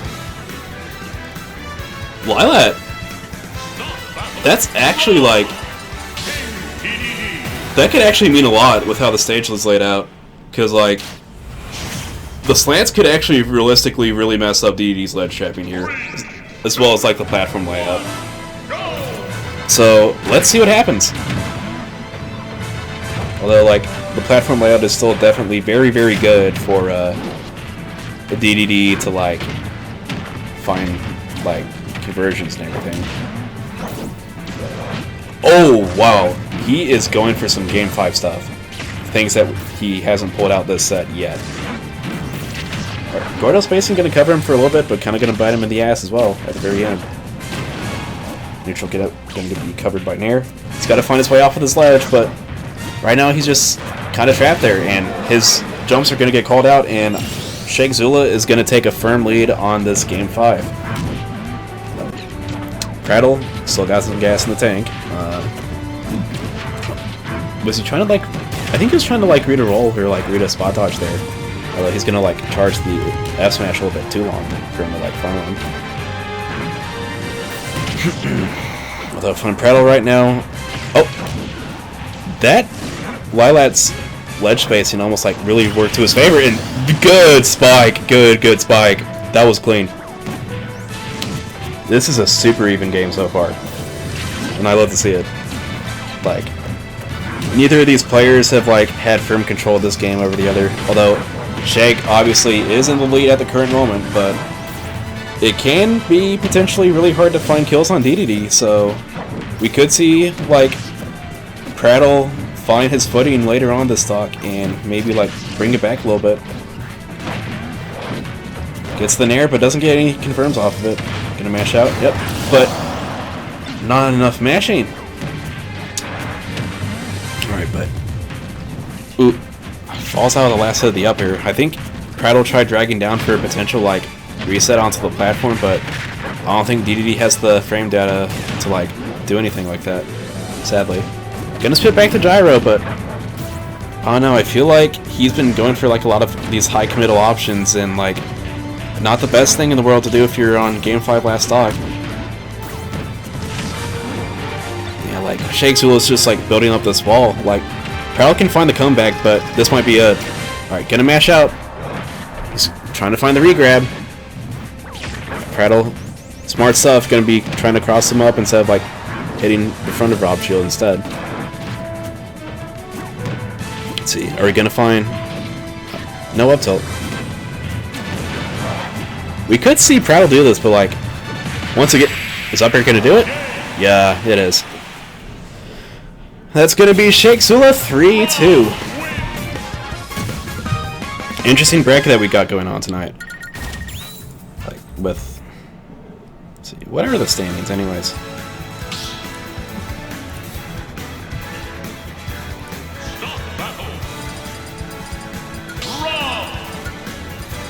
I don't think I can check it from here. It looks like we got Shake Zula versus Trev.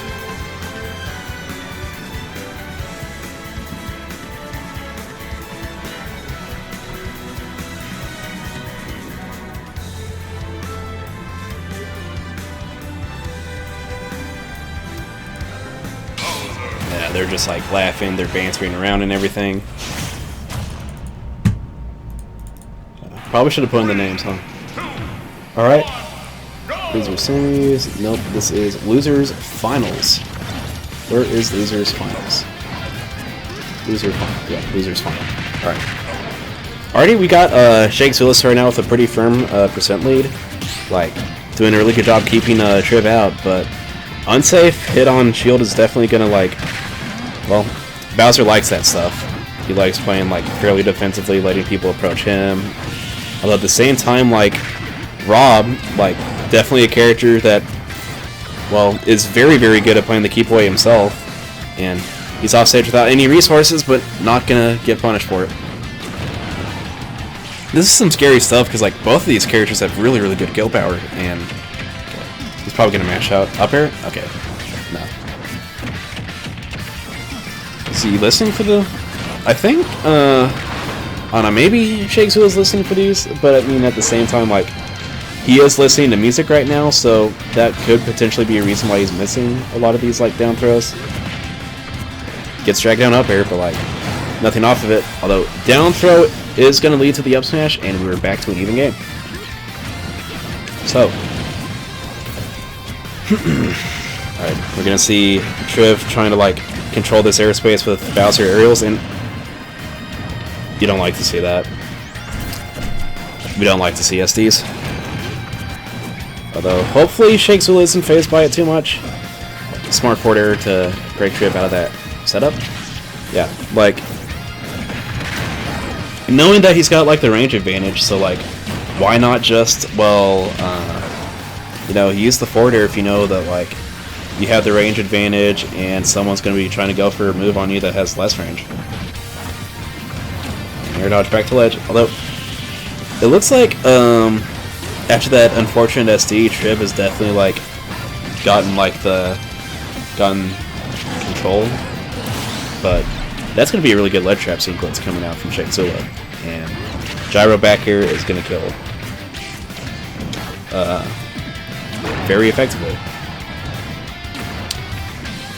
And speaking of kill very effectively, Bowser kills very effectively. And ledge trap situation, and tries to armor through that neutral air, but either the super armor didn't come out in time, or the Nair was strong enough to break him out of his super armor. Either one. I'm not quite sure. A lot of safe shield pressure. I don't think this will do it. Yeah, he's gonna live. Next Flying Slam is probably gonna kill, unless he, like, mixes up Triv's Flying Slam movement and, like, finds himself on the ground instead of a platform. But now that he's at 161, I'm pretty sure that, like, Triv can kind of, like, breathe on Shake Zula. That's definitely gonna do it. That's gonna be Triv up one game.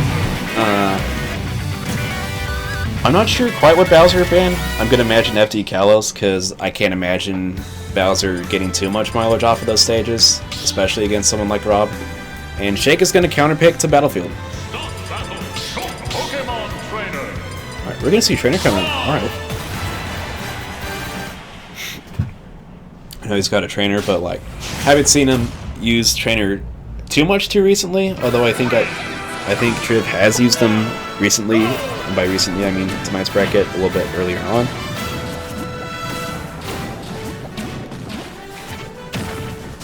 So, interesting character switch. I think either he's trying to hand warm a Trainer for later opponents, or he's trying to just, like, maybe throw off Shake a little bit with, like, the character switch. Maybe see if he's familiar with him or not. Yeah, familiar with Trainer or not, because, like,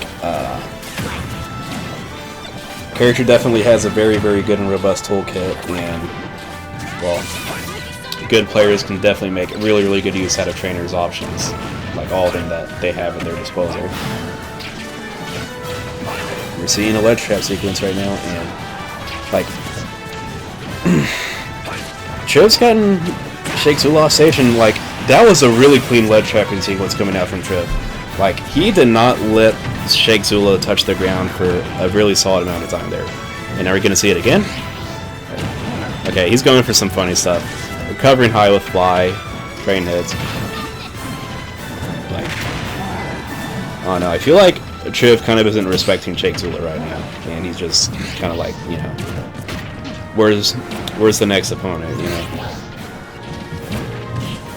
Back throw, gonna try to set up another ledge trapping situation. Oh, goes for the spike, but not gonna happen. Catches the air dodge, and he almost read that ledge get up so hard. Like, that would have been really, really good.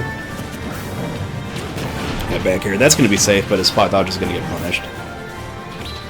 That's another thing I noticed is like, spot dodging can be really good after like using a move on somebody's shield, even if it is safe, because it's like a lot of people aren't ready to punish it. But like the big drawback is that if you do it enough, then people are going to expect it later on. That type of habit can definitely like bite you if you don't keep it in moderation the most. Gyro's almost going to reset into letting Shake get that up air, but not quite enough hit stun. He's going to get ledge trap to death again. Maybe, maybe not. He's got to find his way out of the corner. It looks like Shake's preferred option out of the corner is jumping, so I think next time Triv sees that, he might try to like Zard up smash potential jumps out of the corner, maybe Ivy upper potential jumps out of the corner as well. But speaking of Zard up smash, that's going to take that second stock, and Shake can definitely make this comeback, but like, I don't know, it feels like he hasn't really been like dictating much pressure this game. It feels like he's mostly been like resigned to having to play reactively against Triv instead of like forcing out his own pressure, and that is going to be super early death. Super good string coming out from Triv. He is going to explode that stock. Very clean stuff. Battlefield counterpick working against Shake there.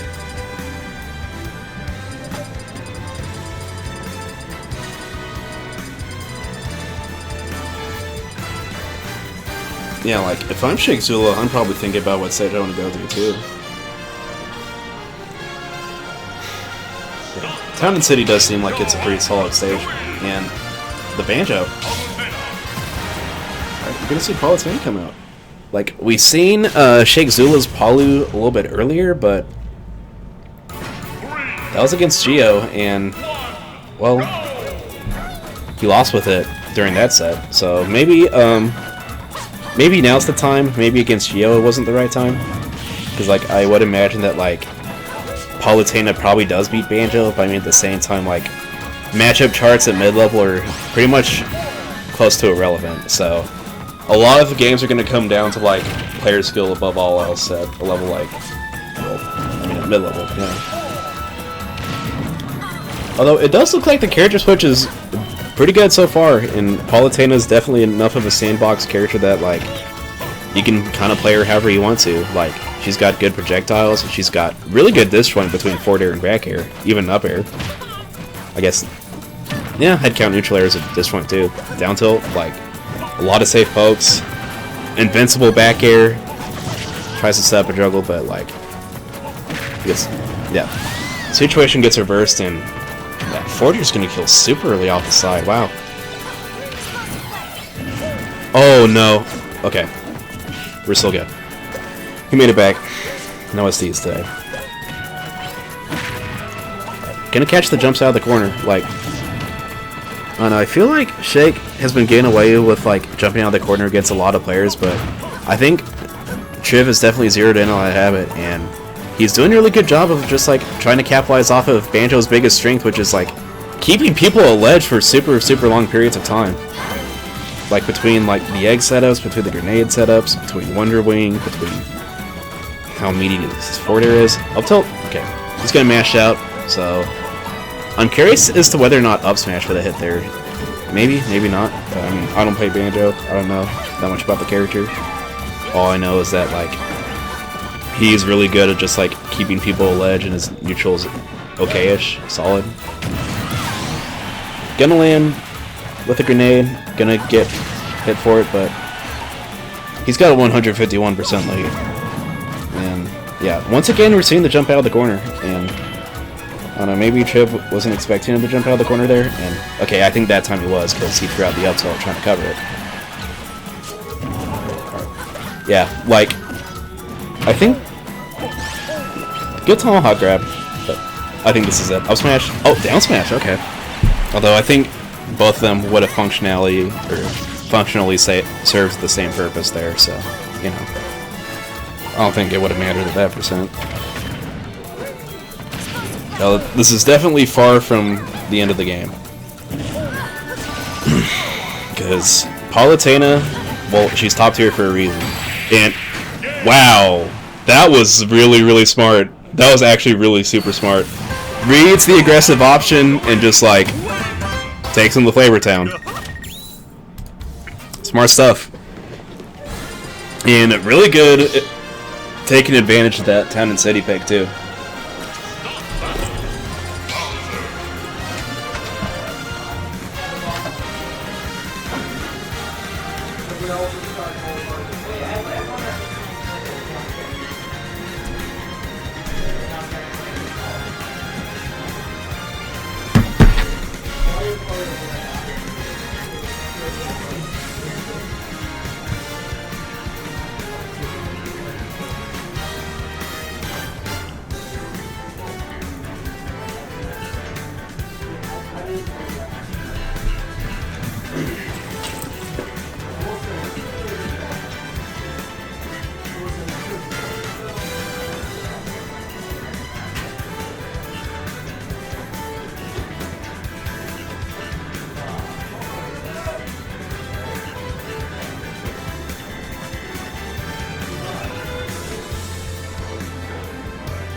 What's up, guys? Do we really have no commentary for our grand finals?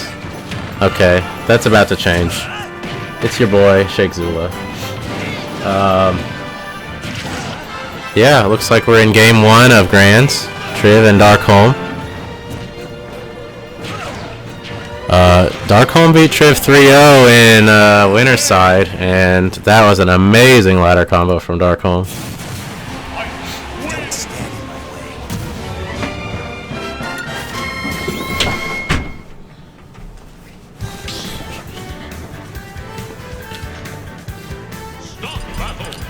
Will we see Triv change his game plan?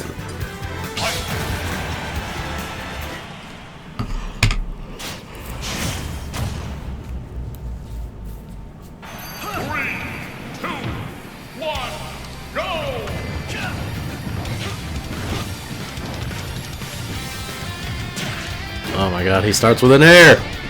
He gets an air, but Triv gets 22% off the Flame Breath.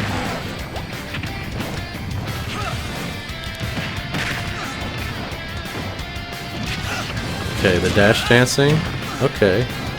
Triv's neutral's looking strong right now. But here's time for Darkholm's punish game to shine.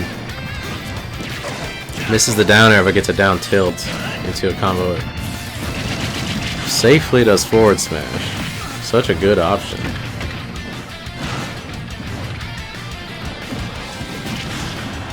Nice ledge trap with the Triv. Gets to the jump with forward air.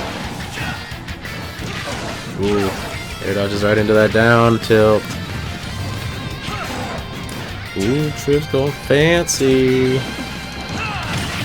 Oh, he gets the top of it with down air. Gets the spike. That's a stock.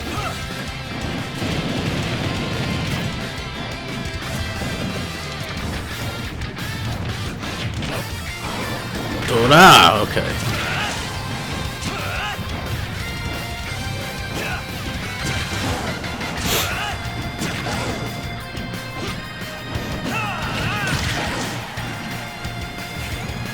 Second hit? No, he blows it a little early.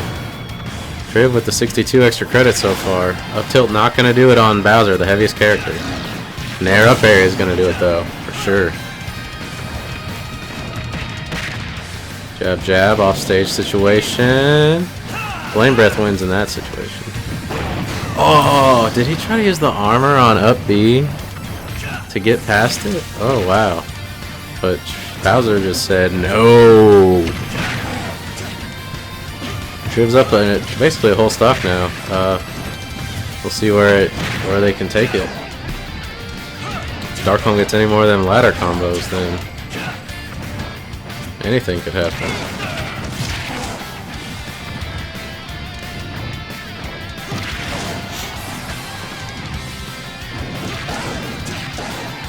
Ooh, down tilt forward air kills Bowser? What? Forward air's not a kill move. I guess when you're that far off the stage, anything can be a kill move. Oh no, he didn't react to the air dodge up. Oh wow, the pivot grab actually catching him. Oh man. Oh my god! Look at that! Look at the follow-up of that up throw. Holy crap. Boom, boom. Oh my god. What a conversion from Triv. It's 1-1 in Grands.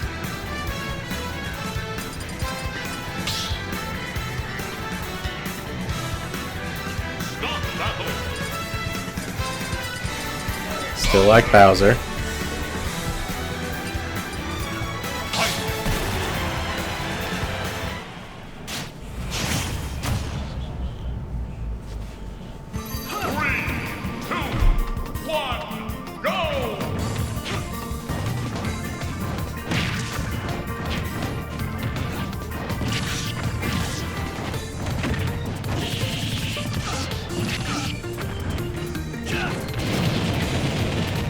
Flame Breath, get some extra damage in. Oh, the platform saves Darkholm there. If he was holding shield, he would have had a shield popped.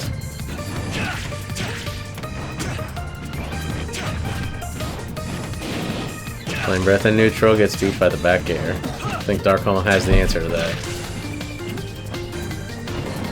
Well-spaced back air is good in many situations, as well as a well-spaced down air, as we just saw, taking this early stock for Darkholm, putting him at a really good lead early on.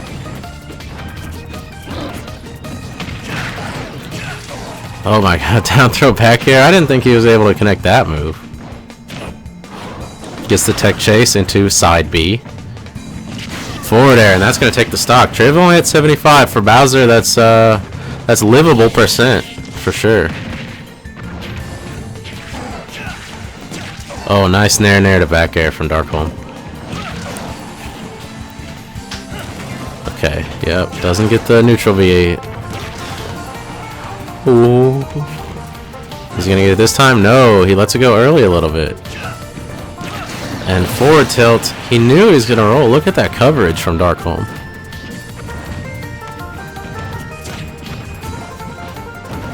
Oh man, he did spot dodge, jab, Whirling Fortress. When it probably would have been better to just do spot dodge, Whirling Fortress. Darkholm was able to react in time and shield.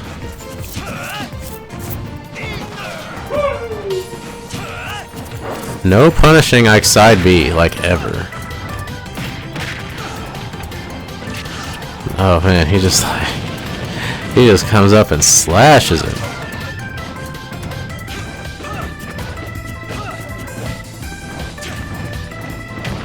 Whoa, back air in neutral. That move's risky. There's a lot of landing lag on that move. Ooh, anti-air up tilt. Lets him continue the juggle. Brings it to 104. Anti-air forward air from Triv. Got him a quick 27, but Darkholm quickly turned the tide back around. Forward. Oh, if that back air connected, that would have totally been it. How's Triv gonna bring this back? No punish on Whirling Fortress. Up throw. Up air. 62. Oh man, if he caught the landing like the last game with that forward smash, it would have been game over. And now it's anyone's game, folks.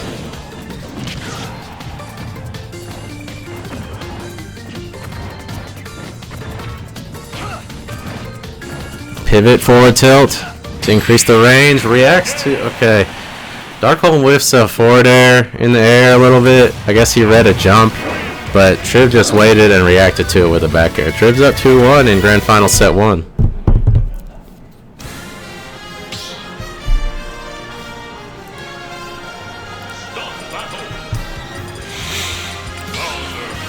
Bowser Ike again.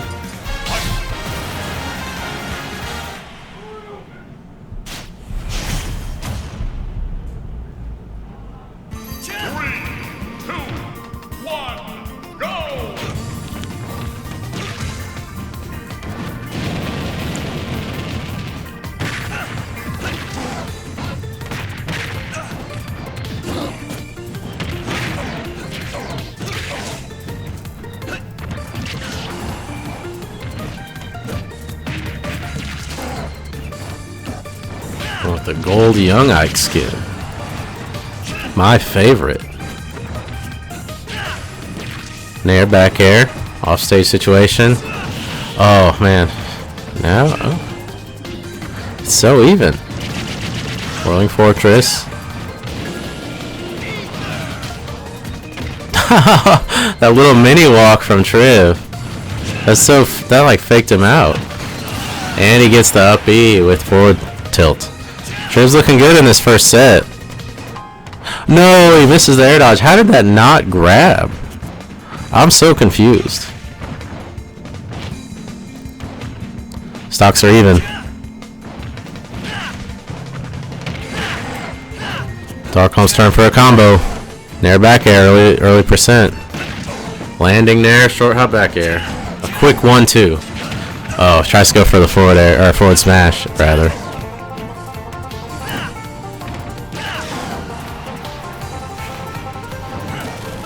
Doesn't hit. It looked like it was kind of going to hit, so a little surprising probably to both players that it didn't hit. Another chance to take it here. Forward tilt. Covers the roll again. He did that earlier in this set. Jab, jab to send him off stage. Wow, Ike's Sword is so long.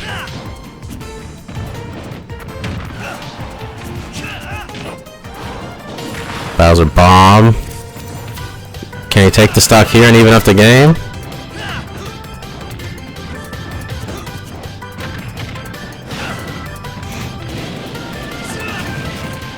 $140. Triff's kind of giving up stage control with how careful he's being, but that should take it. Wow, even on Smashville. I don't know why he didn't control it to where it would go toward the side of the stage. Is that it? Oh, and Triv SDs. It's 2-1 or 2-2 2-2 in grand final set 1 at FNF 5.41.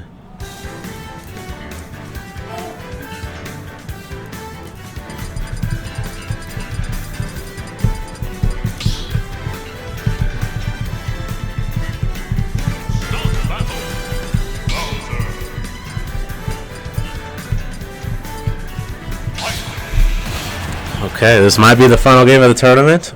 Triv is thinking no, it is not gonna be.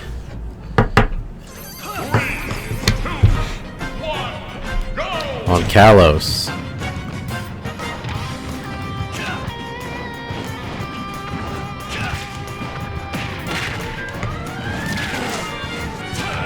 Bowser's jab is 13. Damn. Forward air covers so much space above Bowser, it's crazy. Covers those platforms so well, those Kalos platforms.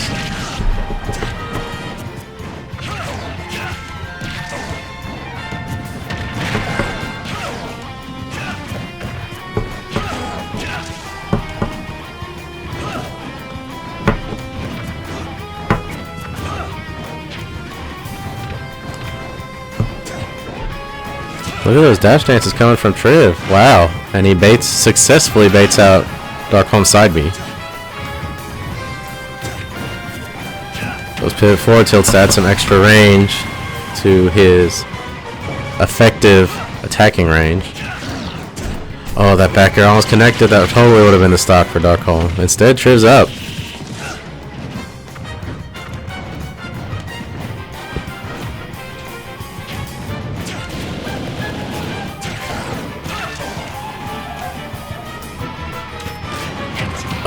Tech. They're both back. They're both back. Good tech from Trivium. Making it back. How much more extra credit can he get because of the tech? We'll see. It's brought him up to 80 already. Looks like he's trying to set up a back air. Oh my god. Who called that? Who called that? Oh my god. Triv's up 3 stocks to 1 in game 5 of set 1. That's crazy. If he takes this, he's going to have all the momentum going into set 2.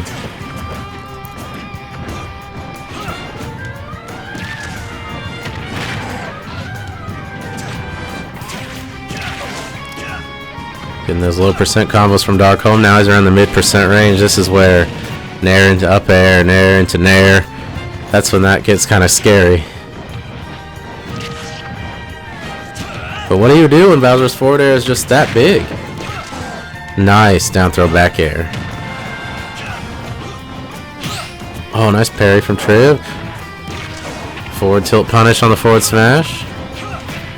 Oh, slightly misses the nair, nair. Triv gets his own nair combo.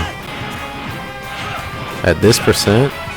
What? No way. He just shielded the bottom part of nair and immediately did jump into side B. That was insane. That was like the greatest reaction of all time, probably.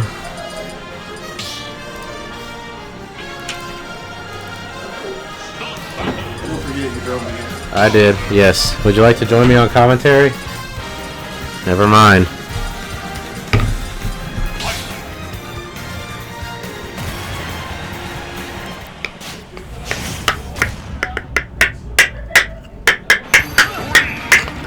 And here we go. Game 1 of Grand Finals Reset. Back to Stadium. Triv was looking so good in that first set. Darkholm, however, gets the bonus of having all that time to adapt himself.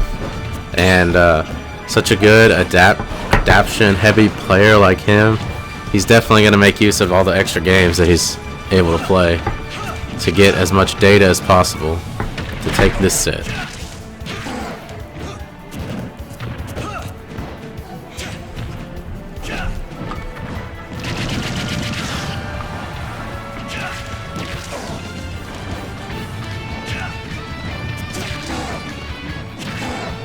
What? Was that side B? Oh man, Darkholm's evened it up.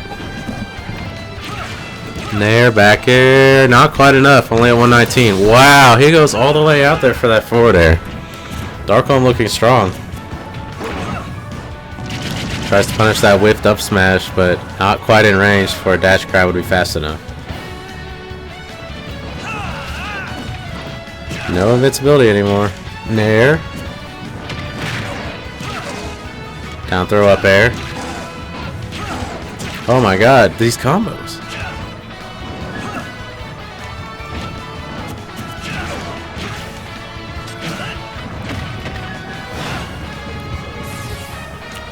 Triv needs to get this stock right now without taking very much more percent, or else he's going to be in a really bad position the further this game goes.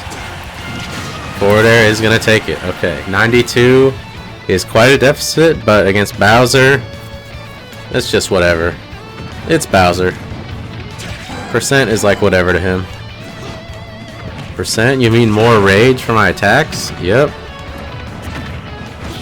This isn't Smash 4 though. Thankfully.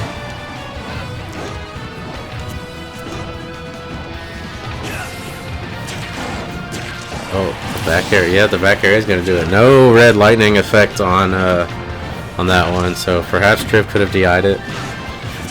We'll never know. Rack up the percent. Forward tilt. Can he make it back? Yeah, he totally can make it back.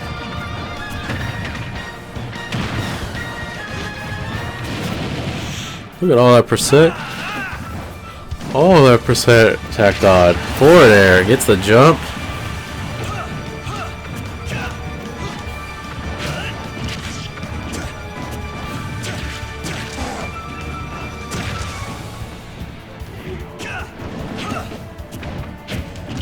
Forward air beats the nair. Nice. Sets up tech chase. Kind of sticks towards center stage for the tech chase, but Darkholm rolls away. This is anyone's game.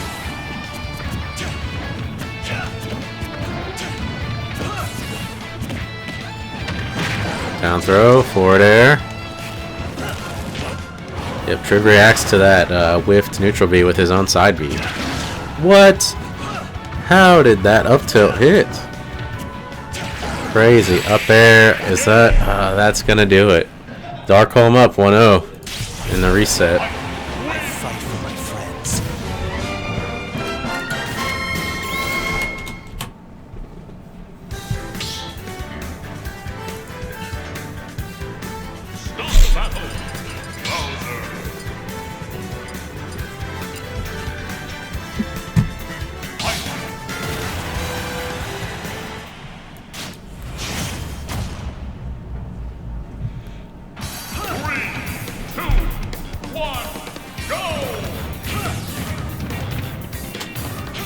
Game 2, back to Stadium. Whoa, he reads the early jump from Triv and gets 54 off a combo. That's more than I can usually get off of his standard low percent combos.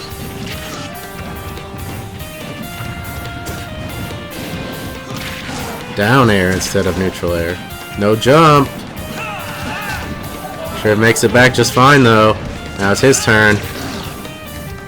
Maybe not. Uses the Bowser bomb to get down.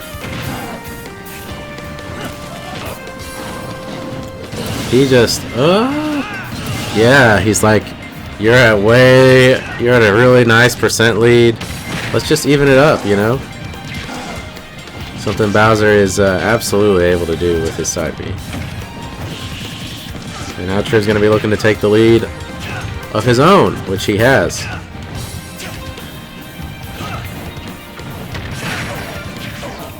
Nair, forward air. Nair, Nair. Oh, the up air missed the tech in place. I think Darkholm was reacting, or was thinking about maybe a missed tech.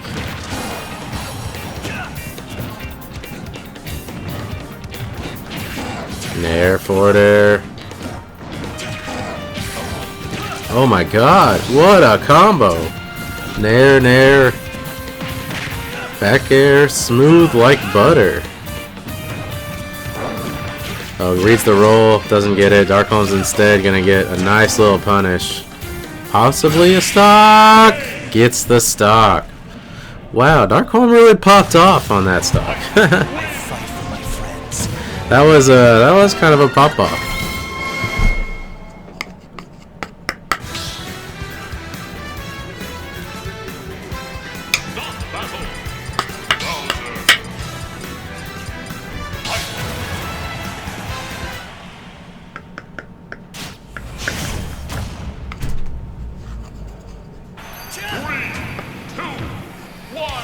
Back to stadium. Triv doesn't want to go anywhere else.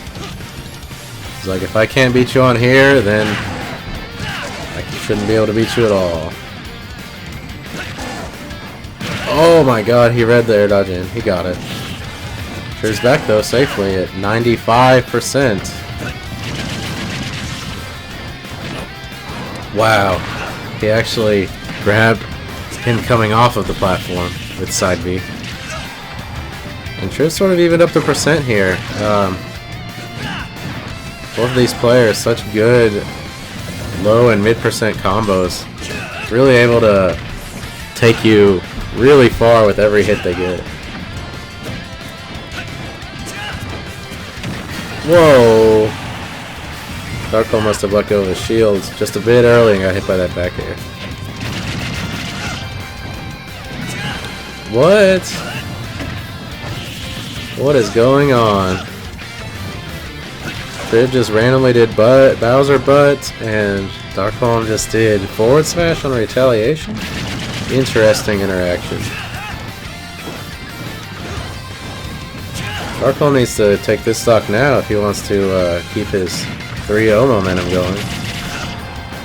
He's absolutely at death percent against Bowser. Nair, up air, okay. Now it's a little bit more even. Up air is going to take it though. Triv up 2 stocks to 1.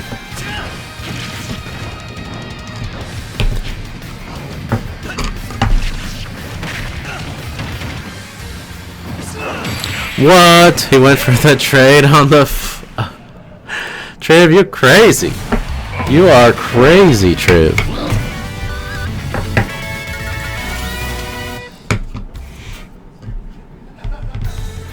You can hear them laughing over in the other room through the door. They're having a good time. They've both been in this position several times before.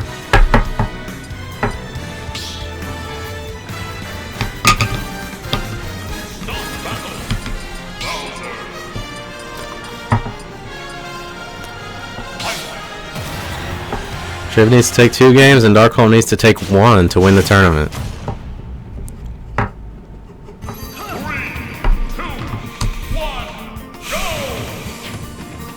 On Smashville, the platform has centered, and we're off with Darkholm with the early combo. Look at all this ledge pressure. How's Triv gonna get back? Darkholm's not making it easy.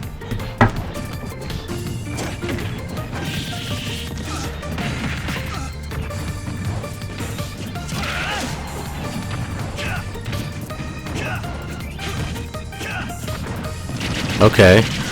Forward air, spot dodge, Whirling Fortress, the classic. Uses the fire to rack up all that damage, and now the percent's even.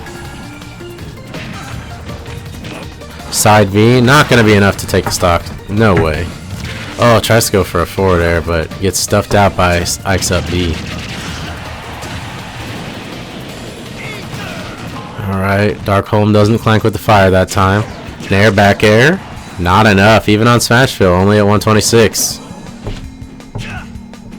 He's hanging for his life. Nair up there, that's gonna take it. Forward throw. Not enough. Whoa, gets the very tip of that Nair. Goes for like a down tilt after, which wasn't really a follow-up, but still. Very well spaced from Darkholm. Oh, I thought we were going to see a parry from Triv there. Nice tomahawk side B. That's going to be enough to take even up the stocks. Who's going to get their low percent combo first? Looks like it's going to be Triv this time. Darkholm's turn. Nair back air. Parry into Whirling Fortress. Good job, Triv. Forward smash. Where did that come from? I don't even know.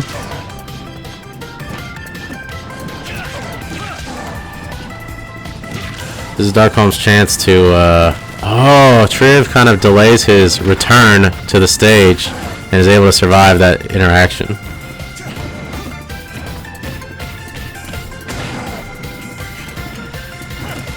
Survives that again. Nice.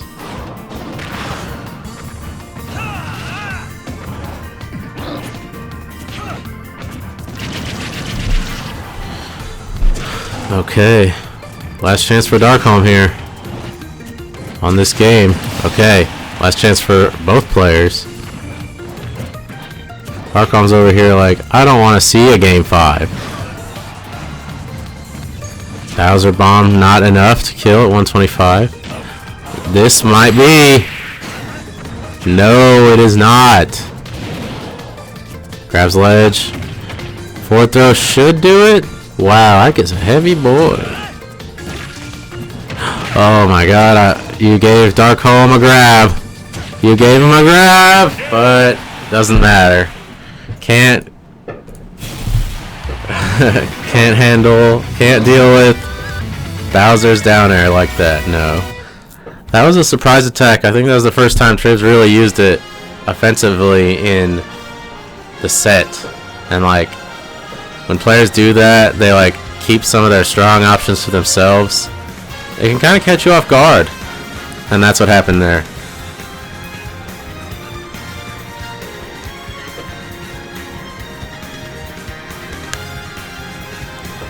This is game 10? This is a game 10 set. Wow. Good job, everybody.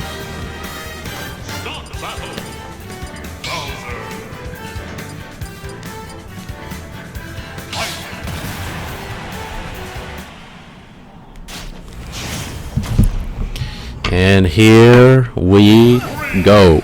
Game 10 on FD, the Fire Emblem stage. In celebration of our newest addition to Super Smash Bros. Ultimate, Byleth from Fire Emblem Three Houses.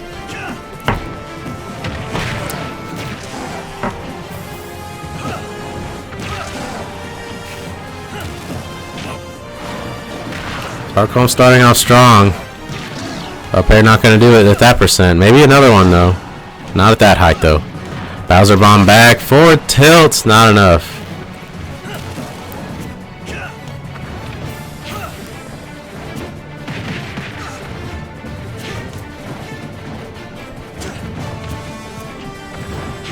Nair, back air. And that's going to be first stock to Darkholm on this game 5. Triv with the Bowser side B. That uses the armor on down smash to even up the stocks. What an answer to that really high in the air up B from Darkholm. Darkholm gets the down tilt. Nair, forward air, keep him off stage. Forward air again. We don't want you on this stage at all. You might hurt me. Oh wow, he gets the roll. Oh, Triv comes down with that down air again. That's what took the game last time. Back air.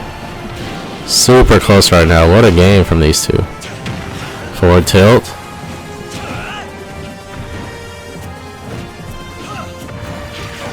Nair up air. Nope. Not enough.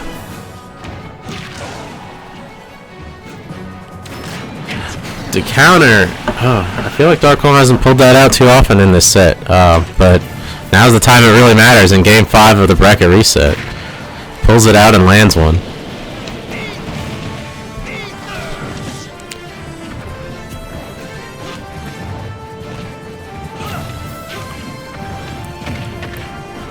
Down throw.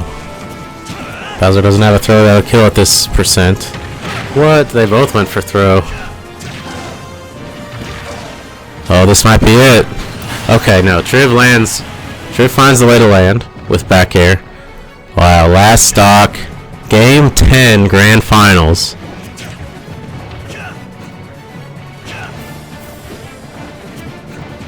Oh my god, look how patient they're both being. Gets the pivot grab.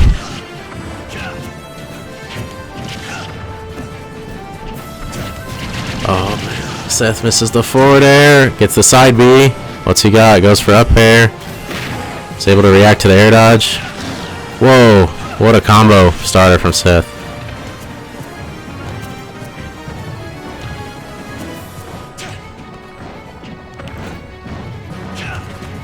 Oh, tries to get the grab. Doesn't get it. What's he got? Oh my god. Gets the kill screen, but it's not enough.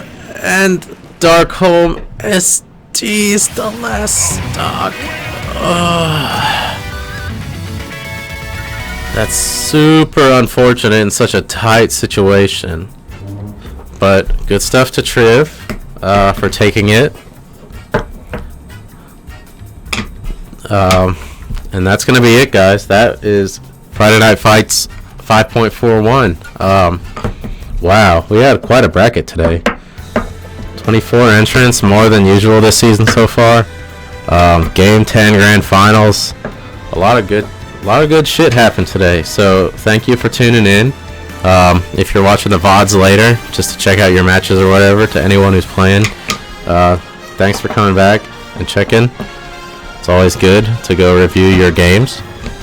But yeah, with that, I think it's going to be time to sign off. So peace out, everybody.